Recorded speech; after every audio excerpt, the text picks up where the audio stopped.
Welcome to episode 17. Of Down Underworld Denizens. What if the rumors were true?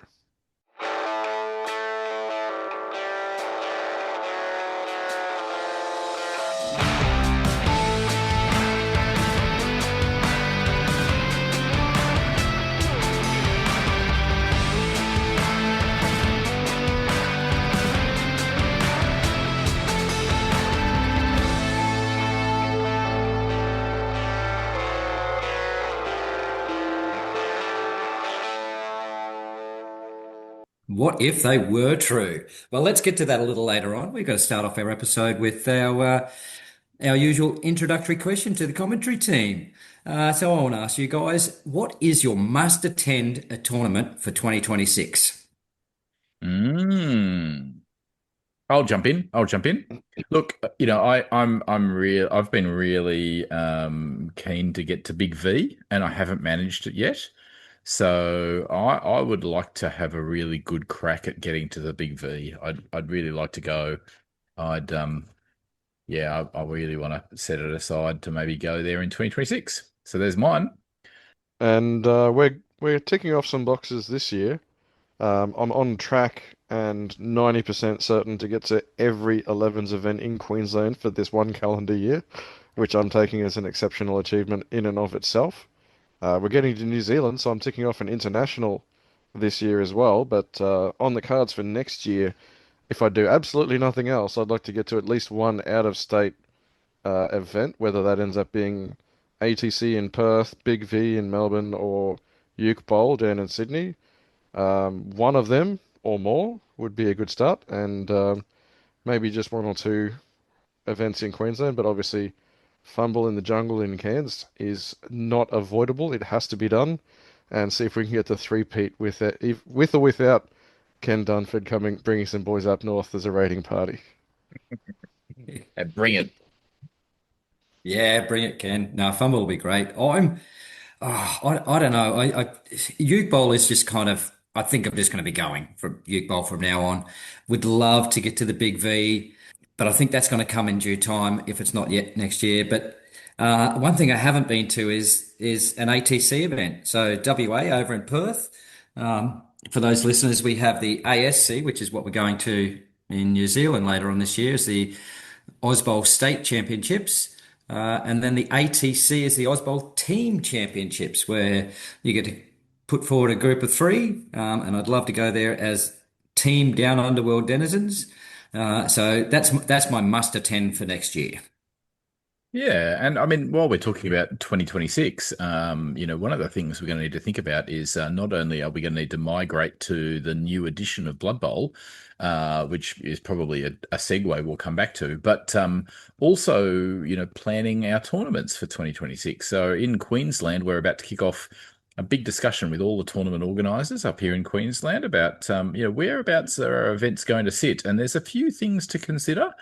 So, for example, talking with Chris Stratford up in Townsville, at the Townsville tournament that I've just attended with Wiltz, we were talking about, maybe Cane Toad Cup won't be in April, just to space it out from the Ausbowl Teams Championship in Perth. So some things are going to need to move around a little bit. So we're just going to have that discussion with all the tournament organisers and just see where everything can fit. And I've already been stalling giving an answer on when the Tournament of Champions is going to be in 2026 for the same reason, in that I want to give way to other events like Sunny Coast Slam. If they're locked in for August, I don't want to put another big event on that month. So yeah, it's just one of those things that, I think Queensland's going really, really well. And I think just, having a discussion between the tournament organisers is a great step. It's not required, but I think it's a really helpful thing if we can do it and do it well. So, planning for the new year. And, I think we're not the only state that's got, a lot of tournaments now happening. I think, New South Wales has had a little bit of an explosion of tournaments. It'd be good to see some good spacing happening in their events too. I don't know whether they're planning to do something similar, but up here in Queensland, that's our approach, and hopefully everybody can play ball and not fall over each other's feet trying to put their events on. Yeah, and like you said, with those other events, and we've mentioned a couple as well. You know, the Big V and Hugh Bowl in different states to ours. So that's another thing that we have to sort of look around. Not only do we have to try and find a valid weekend or a month in Queensland to have a tournament, but we've got to make sure it doesn't coincide with one of those major interstate events. So there will be a lot of talk and prepping and so on go into that. And yeah, hopefully at the end of that process, we can give you a rundown of what the events for 2026. Yeah, and I think it's wise to consider, how do we space ourselves apart? I think we had a very high number of coaches from Queensland attend Eucalyptus Bowl this year, so that would be something we'd like to kind of protect. And Fumble in the Jungle, I think perhaps was a little bit affected by being close to Eucalyptus Bowl. So just being mindful, just being thinking about that. I noticed somebody in our notes has put Capital Shield in Wellington. Well, that's a great. And if some Aussies are going to that, that'd be brilliant. Love to see some Queenslanders get to that. Love to support Mushroomie over there for that event. Yeah, that'd be a follow-up New Zealand trip for anyone interested. But yeah, that's in June, I think, next year. So yeah, there's another event to think about. Might be a good time to do the South Island of New Zealand after we do the North Island just briefly this time. Well, you can get a ferry from Welly. Yeah, I guess that's true. Hey, all right. Are we gonna migrate off and talk about the elephant in the room? There's a bit of news been announced recently, I think. So yeah, let's hook into. Well, before we talk about this new edition, what are we going to call it? Yeah, that's a good question. Like the current edition is technically called Blood Bowl Second Season, but have you guys actually heard anyone actually refer to it that way? Not in person, certainly not, but No. every now and then I've seen people online accidentally calling it a second edition rather than second season edition, which And is that's the obviously not the same confusion. thing. Yeah. And so now we've got Blood Bowl third season. That's even more confusing because third edition, Blood Bowl 3, and Blood Bowl third season. Like that, yeah, I think that's confusing. But what are we going to call it? Are we gonna call it Blood Bowl 2025? I've actually seen a post from the NAF and they've already called it that once. Blood Bowl 2025, or maybe just Blood Bowl 25 for short. My preference, for what it's worth, is I reckon we call it 8th edition because technically that's what it would be. And it would be consistent with what you're talking about, Wiltz, being second edition Blood Bowl, third edition Blood Bowl. Well, technically we're at 8th. Yeah, my preference is seeing as it's coming out. Well, the rumor says that it'll be out before the end of the year. It's technically we get it, and our first game happens next year. I'd like to go with Anniversary Edition because it will be the 40th anniversary of Blood Bowl next year. Nice. But so there has been the announcement. Now, I mean, we had a bit of a roller coaster ride here at Down Underworld Denizens because we were predicting it would come out on the 28th of August, which was going to line up with the Nova Open. So that was what the rumor was speculating that yeah, there would be an announcement about the new edition on the 28th, and then there was no Warhammer preview for Nova Open. That's it. It got quietly dropped. So we were like, oh, well, obviously maybe the rumors aren't true. Well, as of Tuesday, bang, there it is. So I guess we can say there's one thing we got correct, or at least there was a horse we backed that won. So that part of the rumor seems to stack up. And I just want to say I am desperately hoping that that proves that the entire rumor of that set of dates is correct. If the rumor is true, and the dates all fall into place from here on in, that's brilliant because it shows that the rumor was stating that Games Workshop were basically committing to support Blood Bowl third season for 6 years. Now that gets me excited. That gets me pumped. To have 6 years of further support for Blood Bowl in the way that they have is phenomenal, and I'm here for it. So yeah, I'm hoping the fact that the release date matched up with our rumor means the rest of the dates, at least from our rumor, also proved to be correct. Yeah, obviously, if you're listening to this, you're into your Blood Bowl. You've probably seen 1,000,001 posts on Facebook since that announcement came out. We're kind of lucky here that we've waited a couple of days to coincide this with our regular episode of episode 17, but it's also given us a bit of time to just sort of sit back and relax and look at the facts. There's been a lot of speculation, especially online, about, oh, this is going to change this is going to do that, and so on. And you know, we thought what we would do is actually talk about what we do know, not speculations, and we might, give our own speculation here or there, but there's quite a few things that we do know, and there's quite a few things that we don't know yet, or we don't know the We full don't know that we don't ramifications know. of. Yeah. Exactly. So Yeah. I'd like to start off with the first thing that we do know. The models look amazing. Yeah. Yeah, they must have been listening to our episode 15, I reckon, Millsy. They've listened to our feedback about miniatures because I love the fact that while you can clearly see there are miniatures there that are off the different sprue but are the same model off the different sprue, they come with different components to give them a different position. So they've got different heads, or they've got different arm positions, or different hands, like an open fist and a closed fist. They've got one arm in the air and one arm down, or one arm out. Like it's exactly what I wanted to see from the miniatures. And everybody I've heard online has been saying the models are brilliant, which is great. I mean, that's what Warhammer are here for, is good quality miniatures. Well, I think they've delivered. We've got clearly 14 Tomb King models on their sprues and 12 Bretonian models on those sprues. And I think the fact that you've got two sprues the same, but they've got different components that can be interchanged and interchanged well, works really, really well. So that multi-pose that we were talking about, they've delivered. Multiple option single pose, I think is what I'm going to go with calling it. It's not a true multi-part fully posable kit, but it's the next closest thing without being having more leftover pieces that you can't use than pieces that you do use. Yeah, So yeah. it's definitely a good way that works for both Games Workshop to not waste too much plastic, and also the modelists to get plenty of options to make every model individual and give it a bit of extra flavor. Yeah, that's been one of the things in the past, whereas they've had, all of the linemen have looked the same. So now if you take the Bretonian thrower now, you'll have two Bretonian throwers on your team. They will look completely different. One will have an arm out if that's what you want. One can have an open helmet or a different helmet. So they will look completely different. And if you're playing them in a league and one of those throwers gets a skill, then you'll know which thrower it is. You won't have to say, oh, the one with this band. You'll go, the one with a hand out, it's got the accurate, or the whatever skill you get to put on it. So the fact that they will all look different, you'll actually have hopefully 12 different Bretonians on the pitch that each have their own little individual character.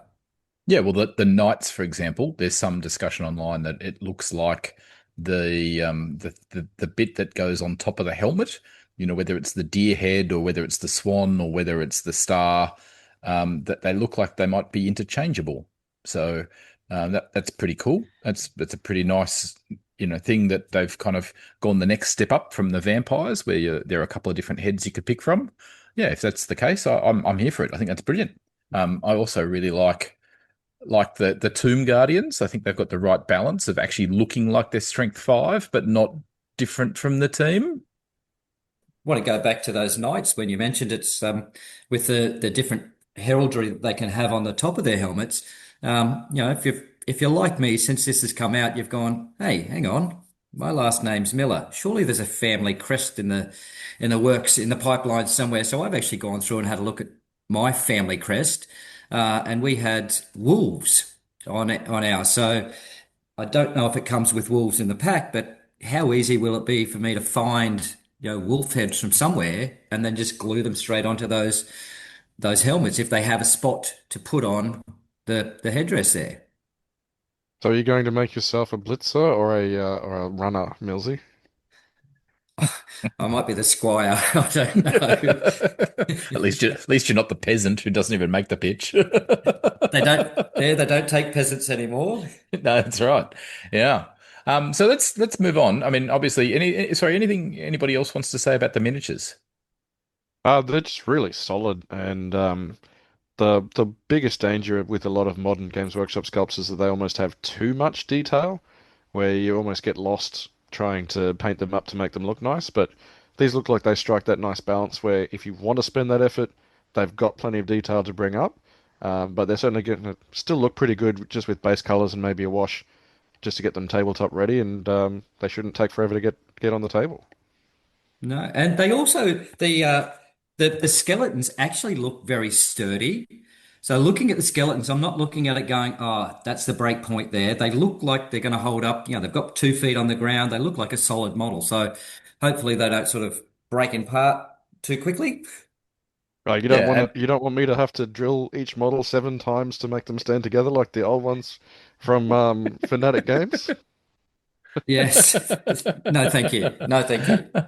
oh, you're offering. Okay, yeah, I've got an old Camry team from fifth edition. Yep, I'm up for that. Hey, what I was going to say is, I think it's pretty easy to tell apart the night throwers, the night catchers, and the Grail knights. I think that's pretty clear. I do have a mild concern that you might need to be really clear if your paintwork to articulate the difference between your skeletons, your blitzers, and your throwers on the Khemri, on the Tomb Kings. So that's just something to watch. I guess I'm a little disappointed. I would have loved to see some of those, Horus heads and Osiris heads and your different Egyptian god heads, just to give a little bit more differentiation. They do kind of have that worked into the helmets. There is a jackal-looking dog face recessed into the helmet for the blitzers, and there's a little bird head into the crest for the throwers. It's not immediately obvious the way they painted them because they've just painted them all gold with a bit of a wash and a highlight. But you could absolutely bring those details out to make them a bit more obvious. Good spot. Good spot. Didn't notice that. But yeah, I think you are going to need to make sure you're very clearly differentiating those models. I just would hate them to blend in. The chest plates are definitely all a bit too similar in that regard, so they're not as obvious as they could be for sure.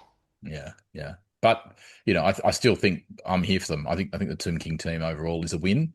It's Oh, me absolutely. nitpicking. It's me nitpicking. That's all. Just you just want to be careful about your paint scheme. That's all. And not to mention the absolute best miniature in the whole kit, which is the little mummified cat holding a ball. Yes, yes, yes. People have already commented, and there's some artwork about that. In presumably it'll show up in the spike. Yeah, the undead cat. Yes. Hey, what about the pitch? What do we think about the pitch? What's really interesting is I think they've held in reserve what's on the other side of it. But I think they've been listening to the community. That a lot of people have said, "Oh, we really would like a pitch where it's really clear the squares, and you can actually see it based on the coloration of the pitch where the squares are." And I think they've delivered. Yeah, they've gone for that very cricket pitch style mowing where they overlap the lines and have the different colors. Definitely makes it a lot easier. It does look like they do still have marked out corners um, laid over the top of the pitch as well, which definitely helps. But it does make it slightly less critically important as some of the um, team-specific pitches, which are an absolute nightmare. The original Chaos Chosen pitch was an absolute nightmare on one side, but the other side was a bit better. Yeah, I think they've done I think the pitch is good. I'm up for the pitch. I love it. Yeah. They've ditched the skull in the center. They've gone back to the Blood Bowl logo in the center, which they had for 2016. Well, the skull was a nice Yeah. callback to second edition from back in the day, but obviously not everyone's going to get that reference, and it just keeps it fresh and keeps it consistent with the logos and the branding. So no problems there. My biggest initial concern was looking at the pictures of the pitch on their preview article. They've photoshopped it to remove all of the creases and folds where you actually fold the pitch up to put it back in the box. So I was looking for that and wondering why it looks way too smooth and compared to what it would look like in real life. So what do we think? What do we think about the other? What do we think the other side of the pitch is going to be, or do we not want to speculate? Oh, look, I think there's no speculation. Well, if you go right from the start, they tell us that there's the rolling green fields of Bretonia or the shifting dunes of Nehekara. So I think it's got to be. That would be my only speculation here. That if one side's a Bretonian green field, that the other side's going to be something that suits the Tomb Kings. That would make Yeah. sense.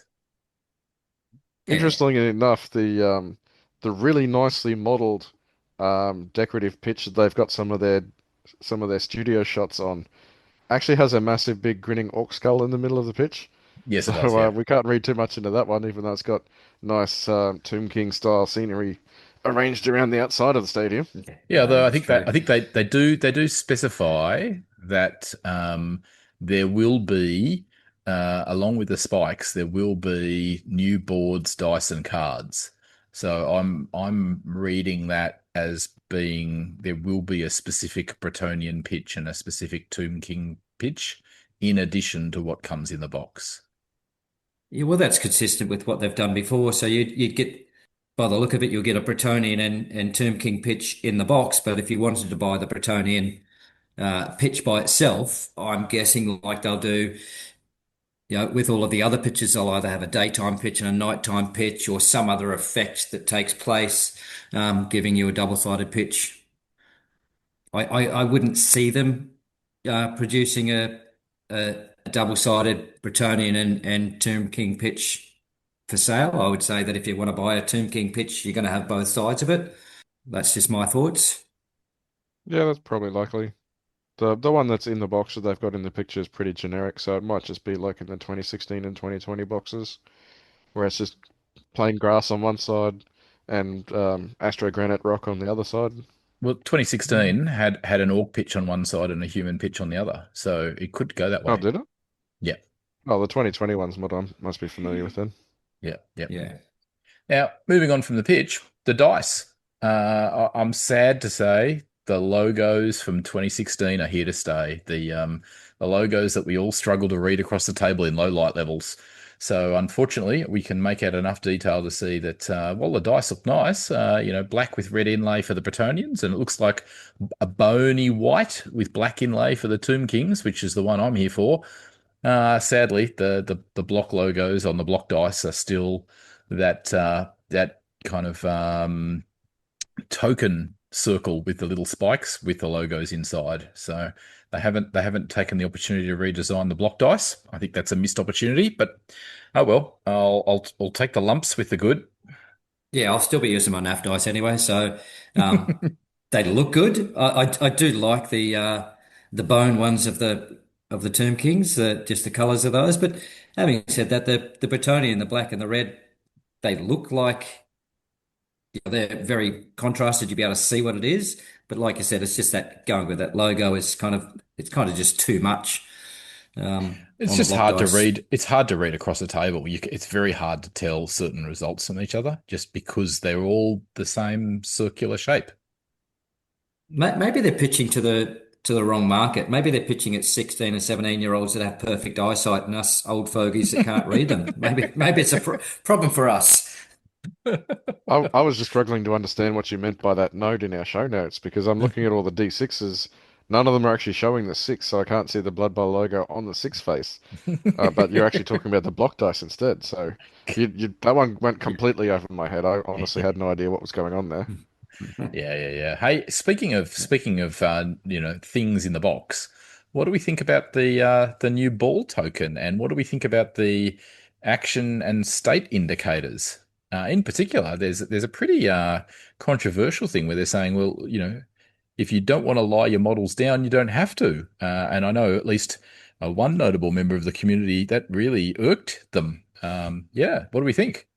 I'm always of the opinion that you're going to be placing your models down, but um, I can't see them giving us 16 12 prone and 12 stunned kind of for each team to be placing down. I think what they're referring to is for your big guys, basically. Um, and they do make mention of the fact that when the base sizes became bigger, that it offered less space on the pitch. So yeah, I'm thinking that that's just going to be for your big guys. At least that's how I'll be using them. Yeah, they're cool little tokens, I suppose, and I'm getting them for free when I buy the box set. So why not use them? The Yeah, I biggest think problem is that they make mention of, hey, yes, the bases have gotten bigger and things are hard to keep track of. Putting tokens on the floor of the table, touching the base, doesn't solve that problem. In fact, it actively makes it worse. it's You true. either need to you either need to stand the tokens up against the base on an angle, or just have them on top of the base entirely. Yeah, Because maybe they even in the clip pictures we've on. Yeah. seen, it's taking up half a square next to it to have the status token touching the base. And that's obviously not going to be manageable, let alone when people have 40 mil bases for their big guys all crammed on the line of scrimmage, and it's going to be impossible to sort of see what's going on just with the tokens. It's Yeah, I think it's Warhammer being super nice to all the third party producers of all the skill tokens and skill hooks. Just saying, here's a brand new yeah, market just for you. Because you yeah. can bet your bottom dollar they'll do a better job. I can imagine, companies like Charlie Victor will be, rubbing their hands together. Yeah, speaking of Charlie Victor, I actually really like um their full body rubber tokens for like really stupid or bonehead, but I just never ended up getting to pick any of them up. Um, Don't you mean dodgy snack and distracted? well, my first impression just reading about an eye gouge is why wouldn't that just be a reskinned version of Hypnotic Gaze and makes them lose their tackle zone? I can't Yeah. think of a single person that's been poked in the eye that can defend themselves, but just not their mate next to them, right? Well, we'll just have to see. I think we do need to wait. And in fact, the article specifically says they're going to release some more details about these new skills in an upcoming Warhammer community post. So let's not put the cart before the horse. While I think that particular example, eye gouge, does mention that it is referring to basically if you successfully eye gouge somebody, they can't assist anyone. We don't know what role that involves or what how that occurs. Yeah, we just don't know that detail yet. So I think we just need to be careful. As Millsy said at the beginning, we don't want to speculate. We don't want to muddy the issue. I think some details like that, we just need to wait and see exactly what that means. Yeah, true. I just think, putting out the ball token while they're quite a few years late to the party on that one. Um, for those people that are just going to pick this up from their local gaming store and play it with their friends or whatever, and they're not going to tournaments, it's something that they wouldn't see. Like everyone that goes to a tournament now, you've seen these ball tokens that we put our miniatures on and do it. So, this opens up avenues, making it a lot easier for just the casual one-off gamer to play it. Um, I'm all for it. Looks pretty cool. And kind of why would you put just that one thing on a sprue? Let's go with these other ones. So, um, whilst they look good, if they're going to work for me, I'll use them. If not, they go on the box beside the game and we play on as per usual. And um, I think a lot of the Facebook posts and so on that I've seen prior to us recording is, a lot of people are kind of throwing the baby out with the bathwater and thinking that the game's ruined. And it's like, yeah, we do need to just take a step back, wait for the next update from them where they do explain some of these things, and then hopefully by then we'll go, oh, that's what it was for, and that's why we need it. So, yeah, I'm not jumping to any conclusions just yet. Oh no, I'm totally on board with jumping to conclusions. I've seen someone saying that the new chomped token for Monstrous Mouth, they're running with it, definitely confirming Squigs as a new team. So I'd would absolutely be on board for that myself. I'd love to have some Squigs and some more greenskin shenanigans going on around the place. But obviously it'll be a wait and see to see what happens. Yeah, we can have Uh, some wishful thinking, but not wild speculations. we're going to run out of time. I was just going to say I like the ball token has the little pin for the ball, like the old 2016 did on the old Warhammer base. Yes, Yeah. absolutely. So I really like the way that that there's a little sprue that has a thrown player marker. I think the thrown player marker is a really good idea. I like the fact that there's a blitz token. I hope maybe that there's ones for, pass and foul as well. Yeah, I like the ball marker. It's nice that Warhammer are finally catching up to the rest of the community and finally putting one in. We've been using them for years. Yeah, I think it's really nice. I think it's really good. I'm not, as you say, I'm not sure about how these other tokens are going to work particularly well. I think, things like rooted might be okay, but if you're going to have a whole bunch of players that are all going to be gouged at once, yeah, I hope it doesn't get too cluttered. And as for the prone and stunned markers, I think hopefully it's just for big guys and maybe star players that you just don't want laying down because they've got fiddly bits on them and can break or something. And not everyone. I think if somebody tried to say, "Oh no, I'm not going to lie any of my players down," I think that's just going to be confusing. In fact, at the Townsville tournament, there was one situation where I blitzed with my tree, blocked a player out of bounds, and then only afterwards did I discover that my tree was actually still prone because the marker was still there. Well, the other one that I had on the weekend was I had someone who had 8 of their 11 models prone in one turn and 3 of them were stunned. I hope they've got enough tokens for all of them. That's it. So, I think hopefully it is just, something to use in a really cluttered scenario where it's just going to be easier to use the markers, and not something they're expecting for everybody. I certainly hope it's not a new situation where they're expecting, coaches to say, no, none of my models are ever going to be laid down. Well, at the end of the day, they're gaming pieces. They're not like plenty of people can paint them to be show quality display pieces. But if you're painting a gaming piece that you are expected to play with and move around on the table to that kind of level, sure, you can do it. But at the end of the day, you've got to be realistic about what you need from a model and what you want from a model aren't always the same thing. Yeah, and I guess if you really want to paint it up to be Golden Demon standard, then maybe don't field it on the pitch, Maybe have another set that's just decent enough to look good on the table and have a show quality display piece as a separate model. or just go really heavy on the varnish. Well, that's the other option, certainly.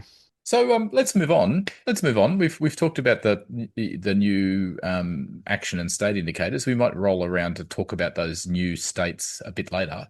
What about the rosters? Now we don't know everything. We don't know any of their stats, for example. But first of all, the Bretonians. I'm going to put it out there. The makeup of the team is very similar to the Vampire team in that they've got 2 blitzers, 2 throwers, 2 catchers, and chaff. Now, the chaff in this case aren't thralls; they're squires. But it's otherwise it's an identical makeup. So if you ever asked the question and nobody ever did, oh, what would a vampire team look like with no nega traits, all strength 3 with dauntless? Well, this is your answer. The biggest thing that surprised me was that they've announced that all the squires come with wrestle so shortly on the heels of the gnome team, where their big thing was that they all had wrestle. So it feels to me it feels bad for the gnome players out there that their thunder's now been stolen by the big boy team with their strength 3 non-stunties. And they didn't really have that long to bask in the sun, completely unique and unopposed by everyone else. Um, I mean, obviously, it's not a bad thing in general. It just feels like hasn't necessarily been spaced out to give them enough time to shine separately on their own.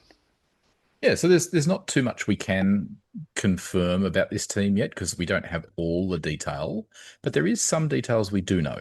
It seems to indicate that Dauntless is going to be on all 6 knights, the way it's worded at least. And then we're going to have 2 knight catchers that have both nerves of steel and catch. We're going to have 2 knight throwers with nerves of steel and pass. And then, as Wiltz has said, we got squires with wrestle. Now, unlike the gnomes, I'm pretty confident they're not going to have jump up. So there's one difference at least. So, I think it's going to be a situation of wait and see. I've already heard people saying, oh, this team's all going to have armor 10 plus. Well, or at least the knights will. Well, hang on. Well, We we don't don't know know that. that. Yeah. That's completely speculative. We don't want to get into the speculative. Let's just stick to what we know. What we know is there's 12 models in the box. 6 of them are knights, two Grail Knights, two Catcher Knights, two Thrower Knights, and then the other six are Squires. There is, however, a new skill, a new trait, I'm going to assume, steady footing. Now, we don't know exactly how it's going to operate, but what we do know is if I think the Grail Knights are the ones that they say have it. If they are about to fall over, about to go over, then they roll a d6, and on a 6, they stay standing. The way I read it is it's kind of like a reverse foul appearance, where once there's a successful roll that means they're going to fall over, if they roll a 6, then it's overturned. What do you guys think? Do you think it's blocking? Do you think it's dodging? Do you think it's rushing? Or do we not know? Well, Or is it all of the it above? says knocked down in the article, so that's specifically if they've been hit by something that knocks them over rather than just them falling. Because if they fail a dodge, they're going to be on their face. There's nothing going to stop that. Yeah, I have listened to a couple of other podcasts and talking about it, and I think it was the both down boys talked about, and once again, complete speculation here. The knockdown steady footing, they were seeming to think or hoping that it was only on a defender stumbles. And that would make sense if your defender is stumbling, i.e., the dodge power, that you would have steady footing to try and hold yourself up. We don't know whether it is just for that or whether it is for the open power, defender down. But the only thing we do know for sure is when it says when they're about to be knocked down, then you get to stay on your feet on a roll of 6. But knockdown knocked but knockdown is a key term. And actually, if you fail to rush, then the player is knocked down. Like it is actually like it's a state. And it means there's an armor roll as Well, opposed to currently placed it's the prone. player falls over, which is Yep. different from placed prone, and it is also different from knocked down. Okay. Yeah, got it. So falls over is what happens if you fail a dodge or fail a rush in the new parlance. I'm still going to call it a go for it until the day I die. There's no two ways about Yeah.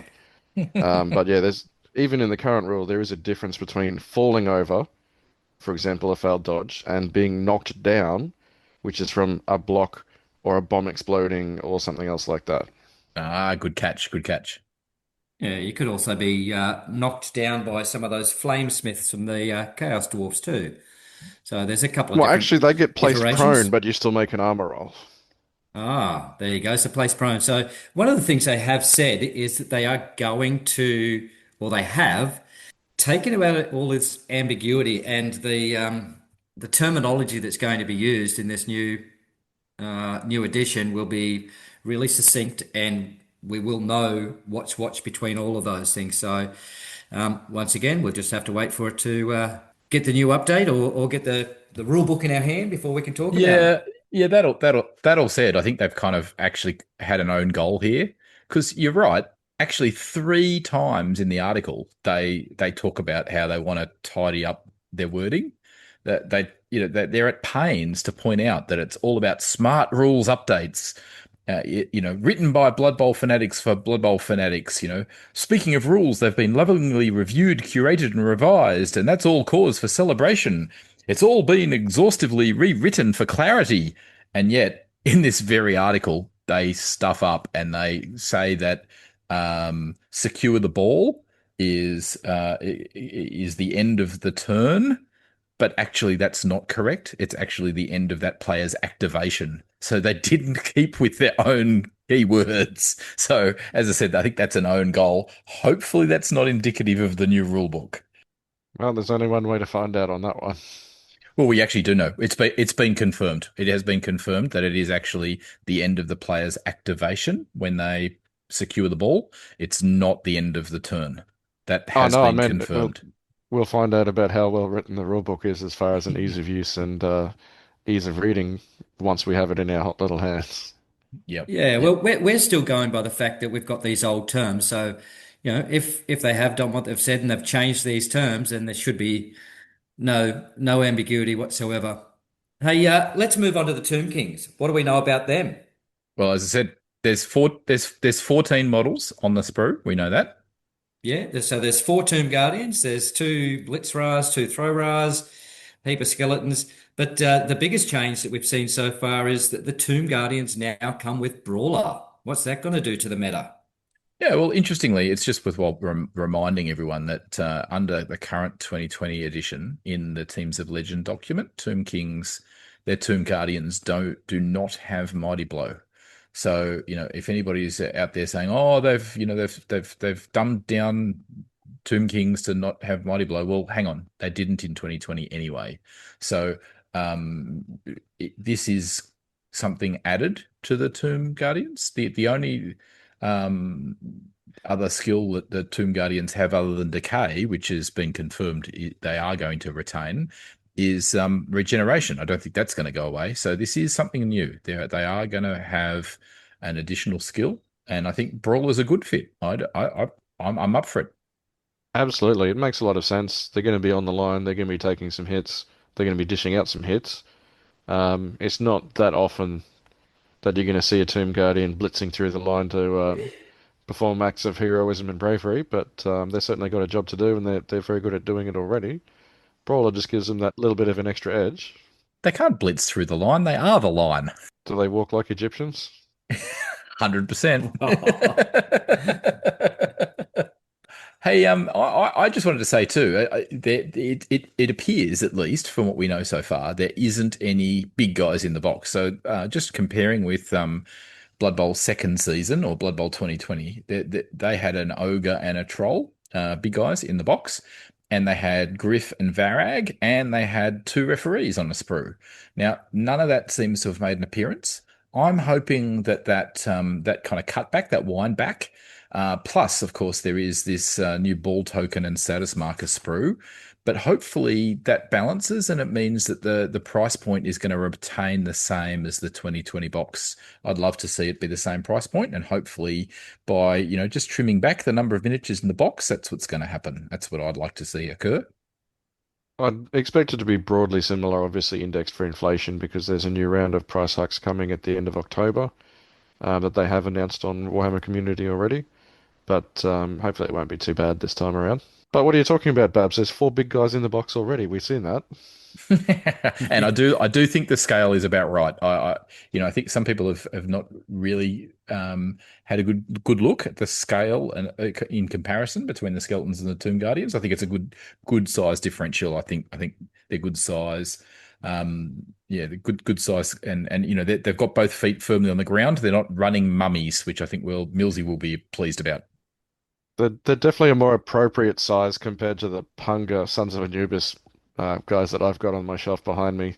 I'll post some shots up for comparison size purposes in our Dead Underworld Denizens Facebook group, just so people can see just how ridiculously large these models are.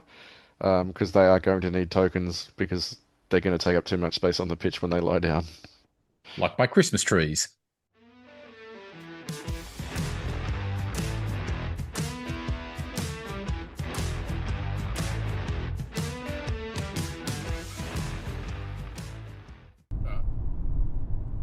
All right, so here we are. This is Wiltz and Babs on the road, actually driving at time of recording. So we have already sailed past Mackay, took the ring road. We're now between Mackay and Proserpine with under 370 k's to go before we hit Townsville. So that's probably 2/3 of the trip done, I would say. Somewhere around that, estimating pre 7 o'clock stumps pulling up into Townsville, being hosted by the very gracious Jason Webster, and we'll look after him over the weekend, I'm sure. And what are we up to at the moment, Babs? Yeah, so it's been an interesting journey. I actually woke up a bit early. I was stressing about my gnome team. I'm playing gnomes this weekend. I have spent the last few weeks madly getting them finished. I gave them a spray coat of varnish last night, and it dried glossy. It was matte varnish, but it dried gloss.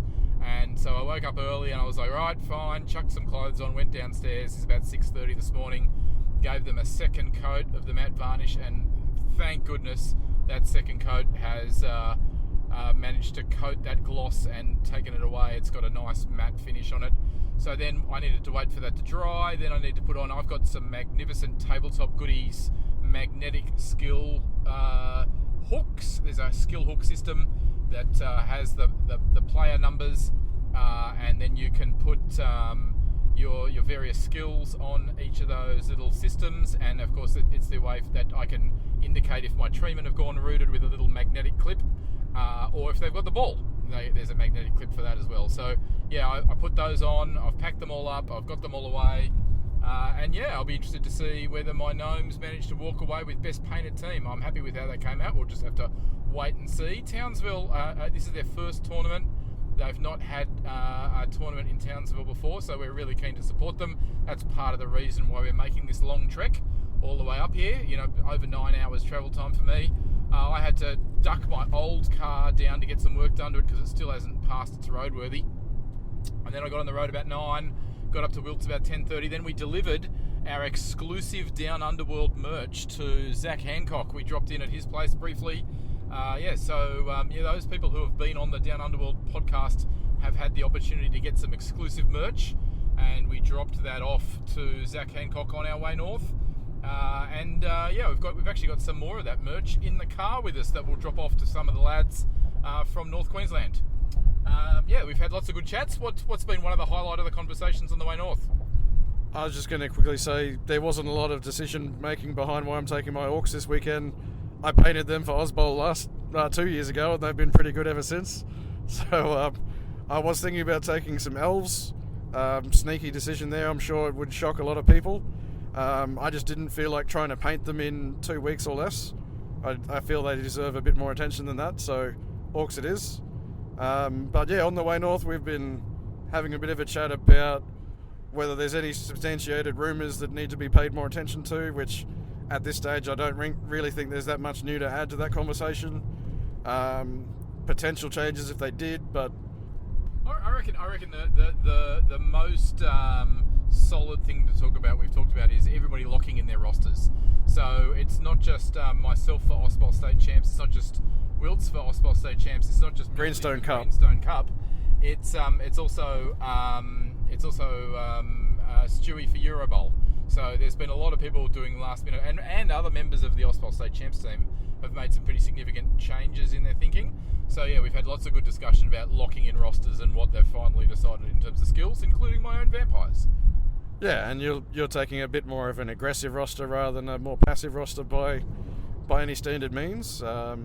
Gives you a lot more options and flexibility, and just puts that little bit of fear in the opponent, which is always a handy thing to have as well.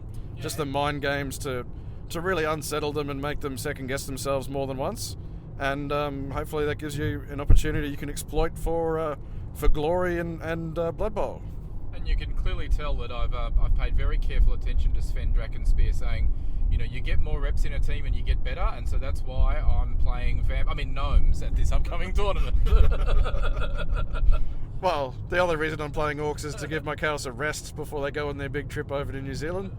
I've been playing them pretty solidly for a bit over a year now. I've taken them to 6 different events, something like that. So that's almost the whole calendar event schedule for Queensland.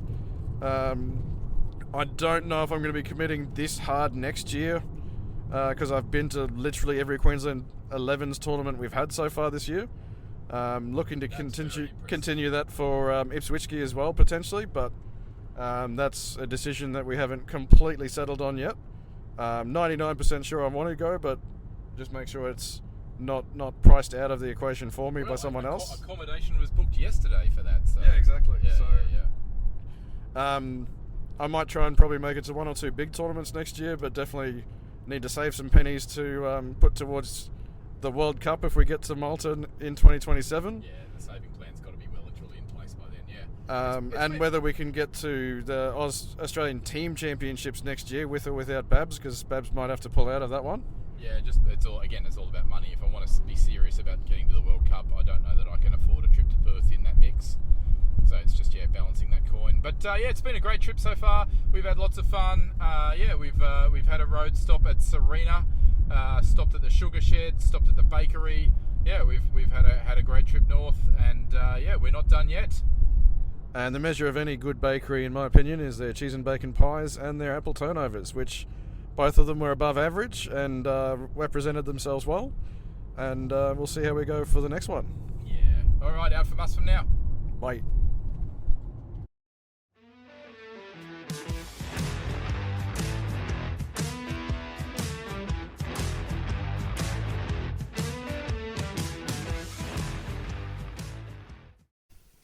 We are live at the Webster Dome. This is Jason Webster's place, beginning of day 2 of the Townsville Deathroll 11s. Jason, welcome to Down Underworld Denizens. Thank you very much, gentlemen. It's been a long time coming, but I've finally made it big, the number one Blood Bowl podcast in Australia. Yes, absolutely. Although you have made a few other podcasts, notably both down.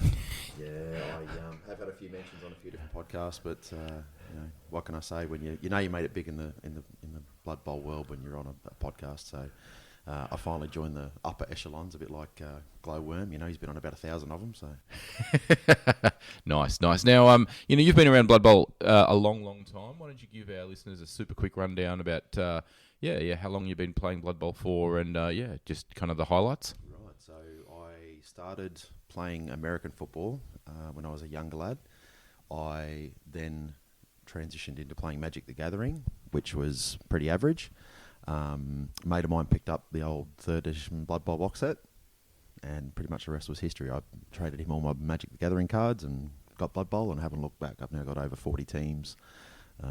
I'd played for 25, I guess, years. Hadn't played in a tournament ever until the last Tournament of Champions in Rockhampton, and now I'm sort of getting more into the tournament scene as much as possible. He's hooked. A little bit. And look, you are not the only long-in-the-tooth Blood Bowler up in Townsville. Josh Petch is another one who, I was actually in a league with back on the Central Coast of New South Wales in the late 90s. So, the league, tell us super quickly about the Townsville League. Well, we've only started in the last couple of years. I initially put a flyer out to try and see what the interest was like. Then Aidan, who is our league commissioner, he got involved, and because I had just started a new job, I didn't really have the time to be able to put into it, so Aidan has taken the reins and he's run with it, and it's been fantastic. So we're now into season 4 from memory, and we're up to somewhere around the 20 coaches mark, I think, from memory. Which is brilliant. Well done, mate. And so, Deathroll 11s, first full Blood Bowl 11s event Townsville's ever had. Wiltz and I have made the trek up north. How's your day 1 been? Absolutely abysmal, as it usually is when I play Blood Bowl. I went from season 2 champion in the league and most casualties to being on a 4-month losing streak, and that has also continued over into my tournament play. So I had 1 win and 4 losses at Sunny Coast Slam, and now in the Saints 11s, I am on 0 wins for 3 games. So it has nothing to do with the fact you're playing Nurgle? No, because I played Imperial Nobility at Sunny Coast Slam and got my backside handed to me multiple times. So Nurgle, they're not my favourite Chaos team, being that I prefer Chaos in general. Chaos Undivided is Chaos Undefeated, apparently. Well, I'm starting to believe that. Occasionally, anyway. Because my Khorne team have gone down the poop chute. Do we need to trademark that saying, amongst others? Put it on a T-shirt, maybe. Yeah, stick it on a T-shirt. Make $1 million. And then, so moving up the rankings, I'm sitting smack middle of the table 10th of 1-1-1, so I'm a little nervous. I actually must confess I woke up this morning stressing about I want a winning record with these gnomes, and I'm not sure I'm going to make it. I came up against our Queensland team captain Stratford round 3 and got my backside handed to me 4-0. Didn't help Carla flubbed the ball 3 times. But anyway, yes, and then we head to Wiltz. Wiltz, how was your day 1? There was a lot of action, and despite the scoreline, they were very, very close games. But all 3 of them actually had really good, solid attempts on knocking the ball loose from me and to try and deny the scores. I just had a little bit more muscle and a little bit more numbers overlap, and I just ground my way down the pitch, and eventually they just couldn't stop me. So where do you sit? I'm number 2 on the ladder because Tats' opponents have won more games than my opponents did. So Tats and I are facing off square for round 1 this morning.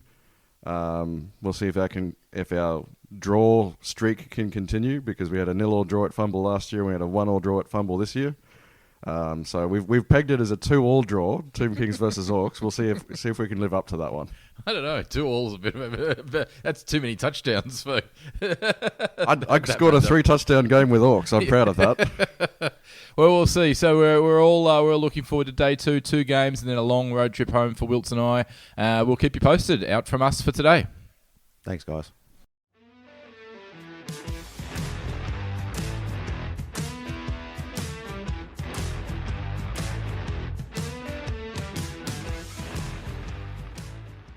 All right, let's jump back and finish off our little section about the new edition. Okay, I think we just talked about no big guys, so Well, uh, arguably. yeah, arguably no big guys. But one thing they do have is a new kickoff table. They've officially said there's a new kickoff table. And speaking of official, this ref is gone. And I reckon I that's brilliant. actually, That is brilliant. that I think that Much, is much brilliant. to that excites me. Babs's delight. That excites Yes. me. Yeah, I mean, I know Millsy says that I used it to great effect against him last time we had a practice game, and it's true. It worked. He rolled a 1 for officious ref twice and lost 2 players. But Twice. yeah, but I actually had it. I actually had it on me in the final round of the original Sunny Coast Slam. I lost a Pro Elven Blitzer before the game had even commenced.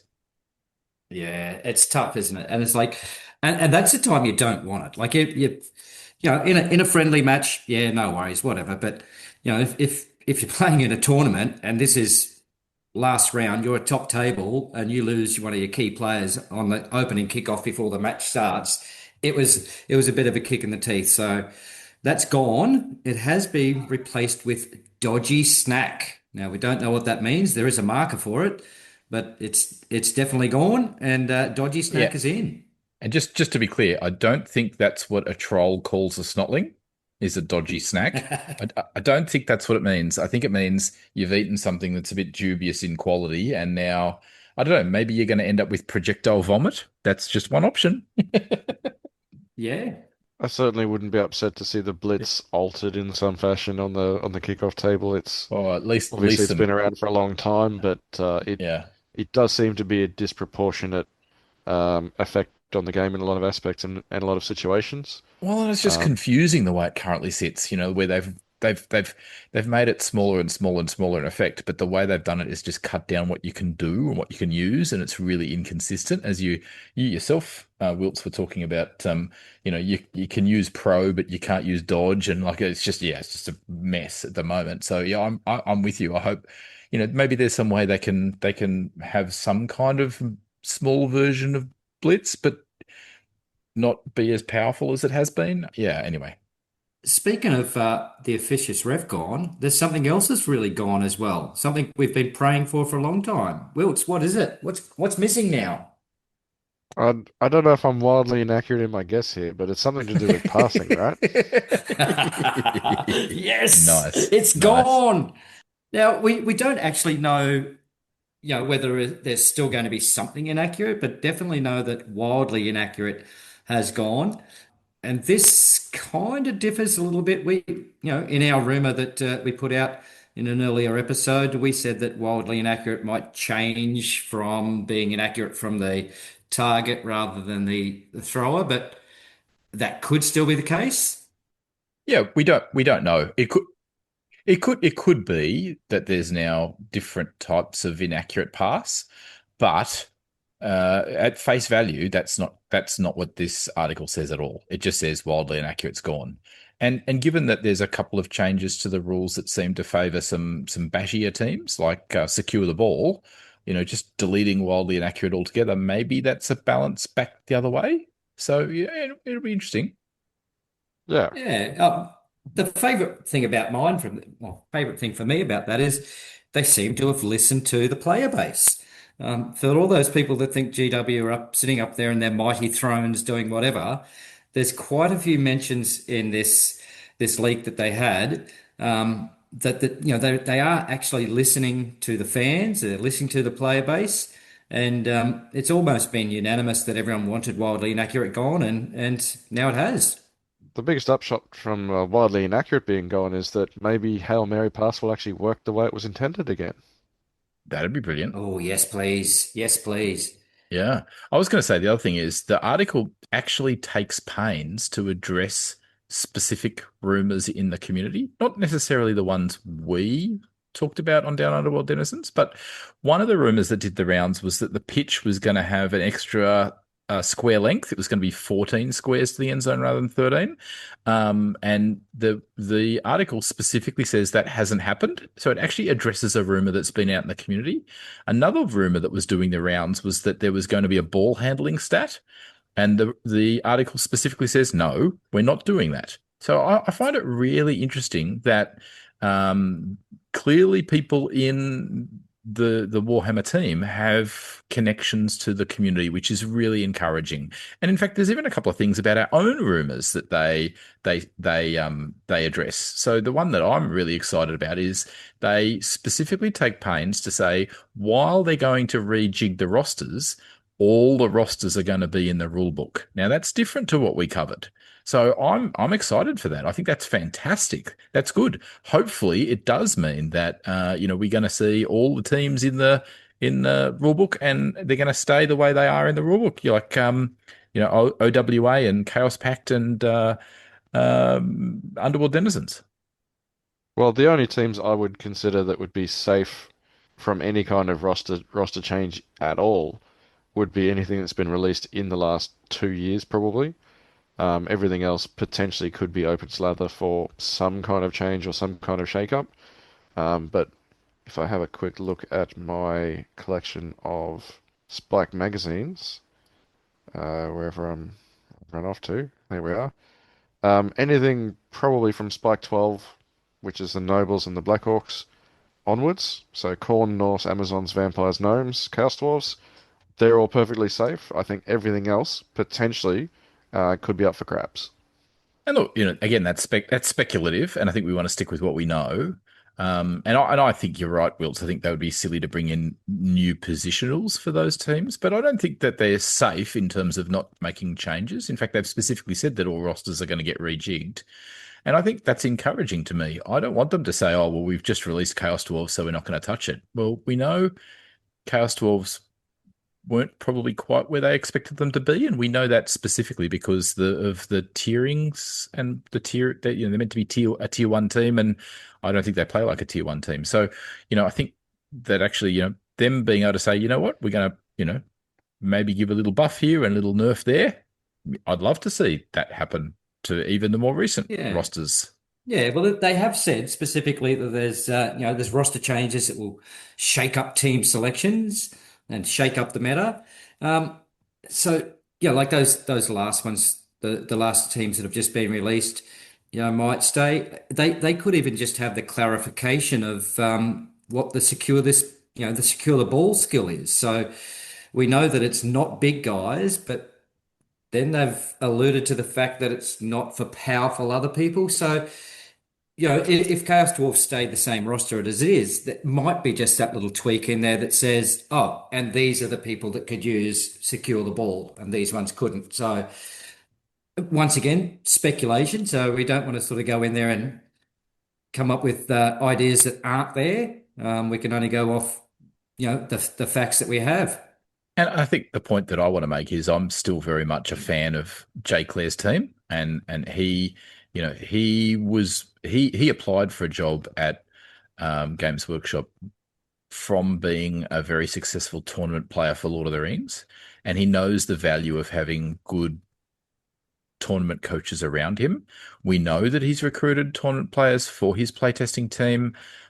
We can already see from this article 2 changes based on player feedback, right? Officious ref's gone, wildly inaccurat's gone. There's 2 things you can point to and go, they're listening. I think that the roster changes, don't get nervous here. I don't think you need to be nervous. I think they should be changes based on what we can see going on in the meta. And I think they should be good changes. I'm not worried about a little tweak here, a little tweak there. Look at the changes that happened between 2016 and 2020. Nobody got, massively put out from those minor changes where costs were fiddled around. Okay. Yeah, we know that the Rotters went down to agility 4+ and should have stayed at 3+. But other than that, they were okay. We were fine. We rolled with it. I think this will be the same. And I'd love them to see merging, maybe doing something with vampires to make them a little less OP. I'm saying that as a vampire coach. I openly admit I think Yeah, there's something that needs sorting out there. And speaking of, that's a segue. They're not going to end up with people who are hypnotically gazed anymore. They're going to be officially distracted. It's a new state. We've got 3 new states. A player can be distracted. A player can now be chomped. And I don't know whether that's something that happens if you had bloodlust on you. And there, although the image seems to imply it might. They mention monstrous mouth, but I'm wondering whether bloodlust ends up means the thrall is chomped. Now the other one is dodgy snack. Now that seems to be a player state where you're under the influence of the dodgy snack. There's also a new skill called eye gouge, and I don't know whether the player who has been gouged ends up in that state or whether that's just for the player with the skill performing the action. I'm not sure yet. Well, I'd suggest it's for the player that has been eye gouged, but obviously that will become more clear in time. Yeah, what we do know is that if the eye gouge action or eye gouge skill is performed successfully, the player who has had their eye gouged can't assist anymore. Wiltz, you were going to say something about how you think that really is too little. That probably if you've had your eye gouged, you're probably more than just not assisting other players. Just as a general flavor, I would have definitely, prior to having seen the community article, considered an eye gouge as a star player special rule possibility that did something similar to hypnotic gaze by turning off a player's tackle zone. Obviously, we're waiting to see what it actually does in total, but they've mentioned that it just means people can't lend assists anymore. But I know from accidentally poking myself in the eye, I can't defend myself, let alone anyone else. So obviously, there's plenty of room for flavor there as well. if you take it the other way, if I'm standing beside you and you eye gouge me, I'm definitely going to be sticking the boot. I'm definitely going to be helping someone foul you if you're going to eye gouge me.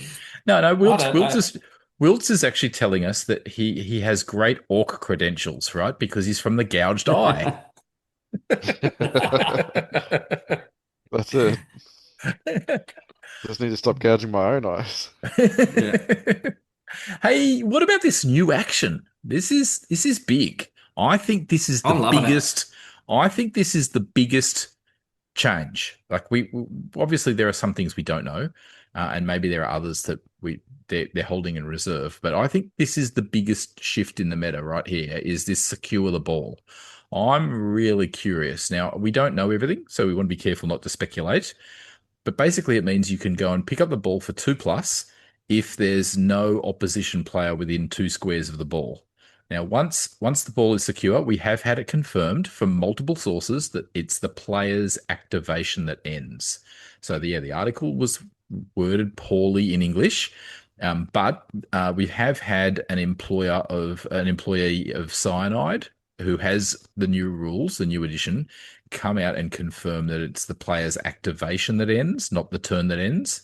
Yeah. So anyway, secure the ball. This is big, and I can understand why they have put it in the new edition. Given that there are Tomb Kings in the box, it'll be big for them. It'll be huge. I think it's going to make massive changes to the way teams play. One I was chatting to Millsy about the other day is suddenly Fumble Rooski seems really interesting, right? If you can secure the ball combined with Fumble Rooski, that suddenly the skill's not so silly. Yeah, look, I just love the skill from a purely fluff based perspective is, and we've talked about this before, probably not on air, but we've chatted about this before. It's like if the ball is in the open, these people are supposed to be, professional Blood Bowl players. How can you not pick up the ball when there's no pressure on you? It's just lying on the ground.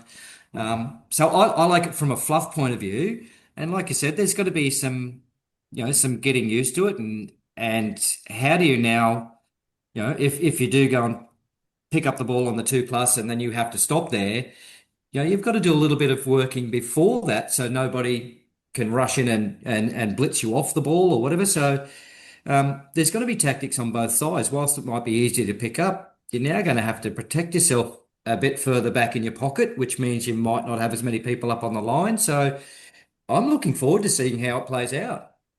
Just on the subject of how does a supposedly professional player not pick up the ball in an easy state. It's people put themselves under pressure, whether it's an easy thing or a hard thing.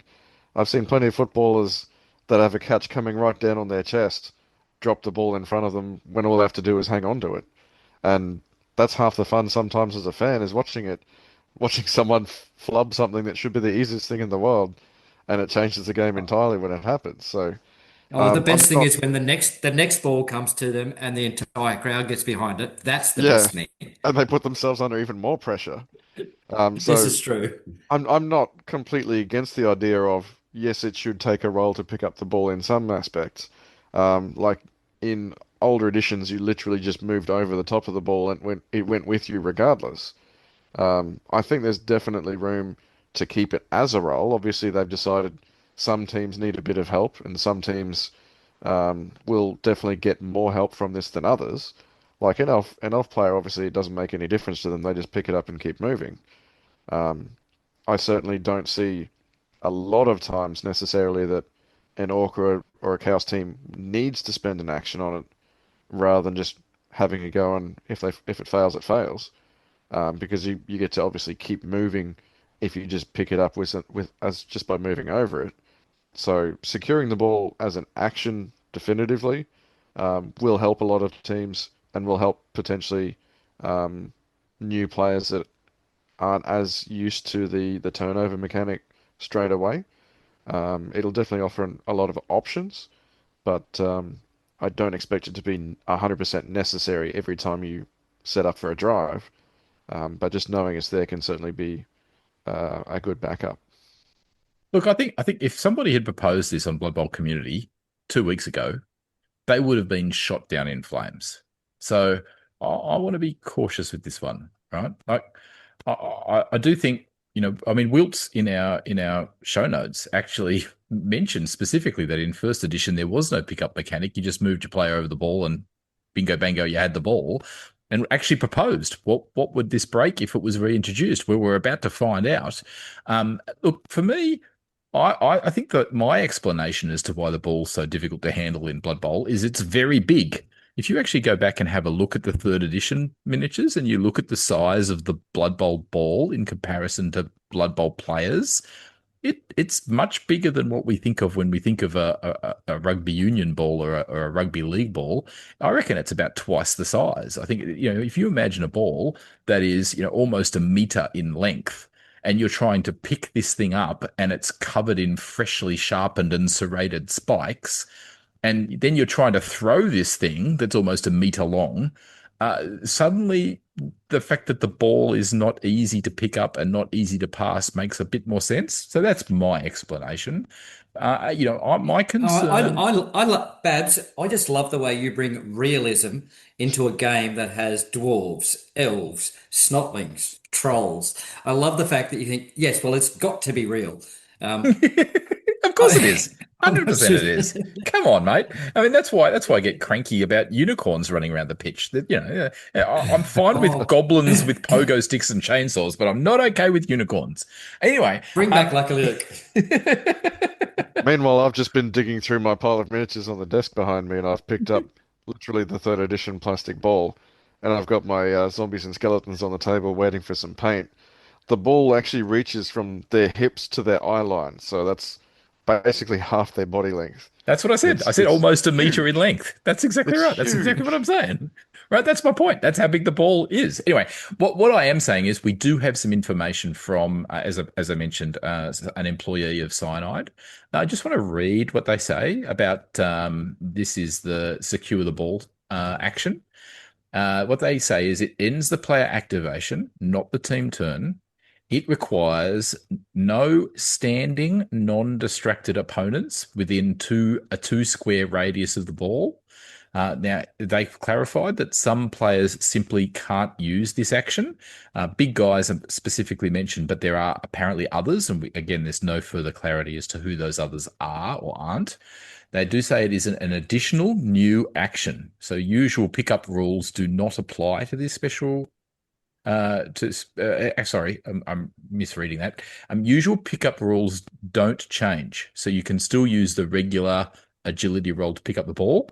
And it's not like this replaces something else. So you can still pick up the ball normally. So, for example, if you're a thrower, you want to pick up the ball and pass in the same action, you can still do that. But secure the ball is not a pickup. And things like sure hands don't apply to the secure the ball action. So that's what we do know. And as I said, we know that from somebody who works for Cyanide. So that's the clarification we do have about this secure the ball. I'm on the fence. I want to see more detail about it. I think it has the potential to be quite big. Maybe that's because at heart I'm an elf coach, and as an elf coach, who doesn't love your opponent flubbing the ball multiple times and you just scoot around, pick up the ball, and score? Maybe that's the reason I'm a bit nervous, is because that won't be an option much anymore.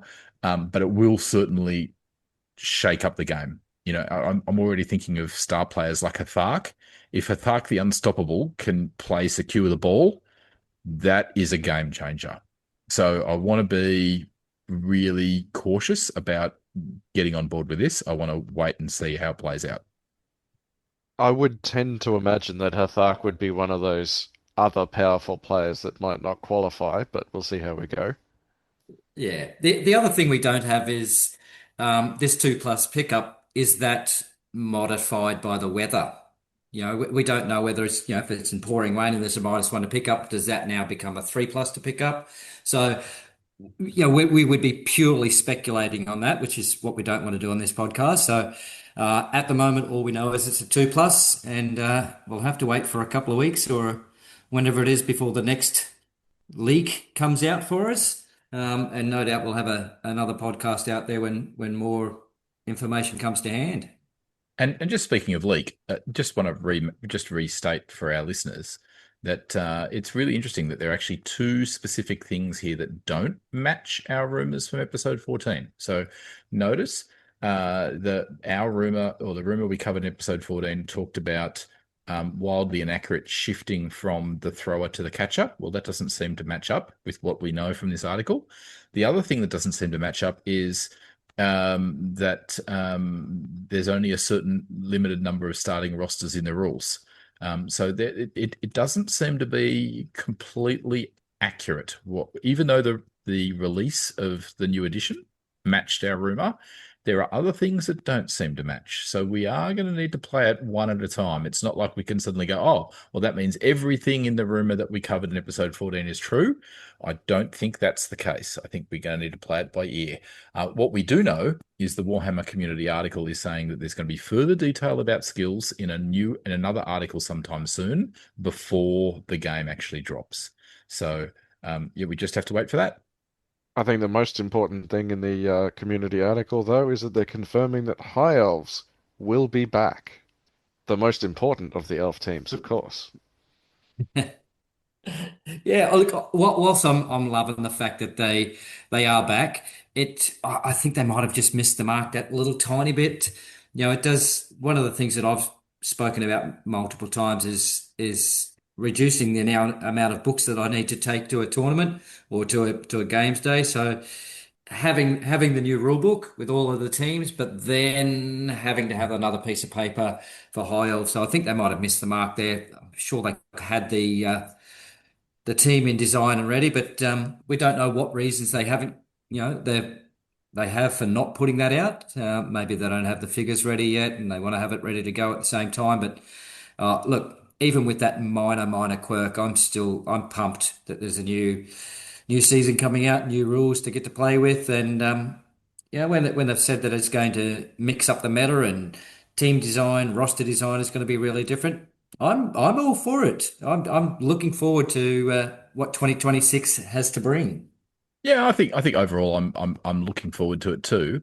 The other thing I'm a little not disappointed, but a little sad about is the fact that these kind of hit and run one-off special traits like Trickster on the Gnomes and Drunkard on the Norse, and where each team has a unique trait that you need to kind of know every single unique trait.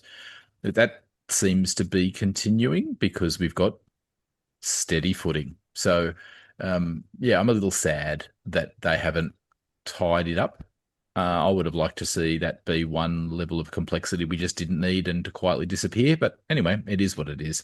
I would have been happy for the really good ones like hit and run to perhaps become a skill that anybody can take and they just start with it. But anyway, as I said, I'm just a little bit sad about that. But I actually think overall, these changes look good. I do think that they will have a release plan for, Blood Bowl teams to come 2 a year or 3 a year for a long period of time to come.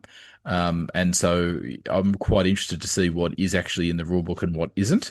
And if all the teams are actually there, then, which the article seems to say they are, then that means they're going to be quite a few new teams joining them. And the High Elves will just be one of those. And Slan will be the next. You heard it here first.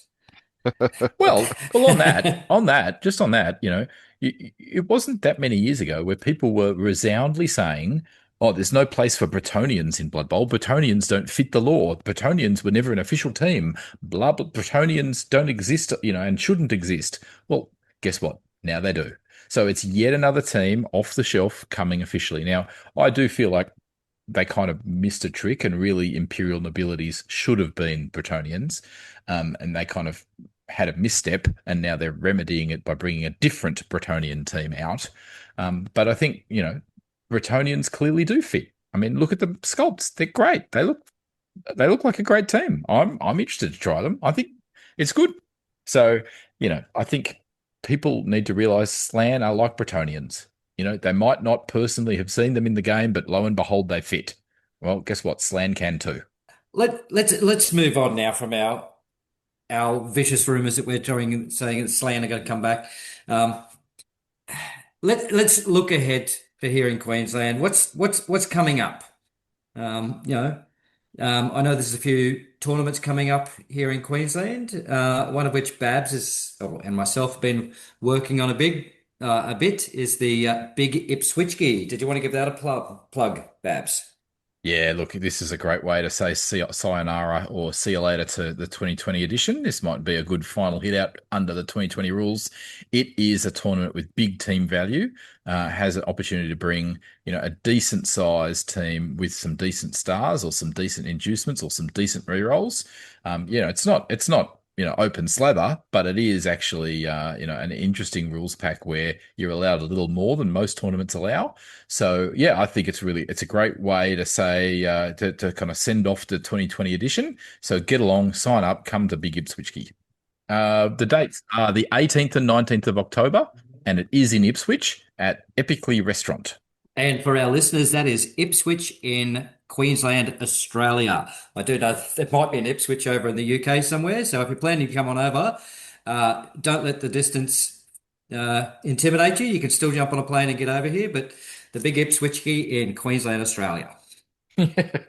And I hear you've got your I'm going to say Blood Bowl first Bundy Rumble, in that I believe, and I want our listeners to confirm this or deny it, that this is the first ever 2-day sevens variant tournament. Is this correct?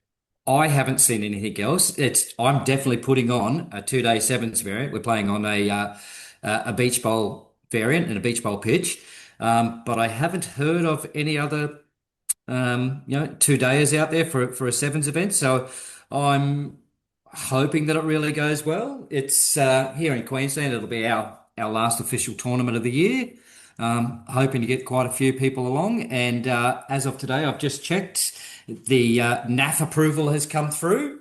So Bundy Rumble, the 29th and 30th of November will be NAF approved. And it is the final event in the Queensland Sevens NAF series too. So not only will we have a winner of the Bundy Rumble announced, we'll also have our podium people announced for the Seven series as well. So really looking forward to that. But very interested to hear from listeners if you've ever seen, been to, or heard of a 2-day sevens event. We'll see if someone can stop Millsy from winning his own series. If you think 5 games is not enough, how about 8? That's right. Yeah, eight games. So we're going to have a little bit of a later start on the Saturday to allow some people from further afield to get to the event. And then we're going to have the earlier start on the Sunday. So when we finish the event, they get to make it home on time. So I'm trying to really accommodate to get as many out of towners as possible. And I've had a bit of a few people asking me questions, and I've got a Facebook page up there for it now. So if you're listening, Bundy Rumble, just find that on Facebook, where all the details will be announced. I've got some really cool sponsors already, and some more lined up. So stay tuned for some more announcements. And what's the date, Millsy? The 29th and 30th of November. So Saturday, Sunday. By that time here in Bundy, the weather is perfect. So if you need to bring your significant other, they can go to the beach here at Bargara, and we'll be 15 minutes away in Bundaberg playing some games. Or just doing the Bundy Rum, not the Bundy Rumble. What? You could do the Bundy Rum Factory and go do the tour there. You can also do the Bundy Soft Drink Factory. They have tours of both of those. Or there's plenty of other things here in Bundaberg. You can go and see the Bert Hinkler Museum. You can go to Monrepo and see the turtles hatching or where they hatch from. So plenty to do here in Bundaberg. Hope to see you here 29th and 30th of November.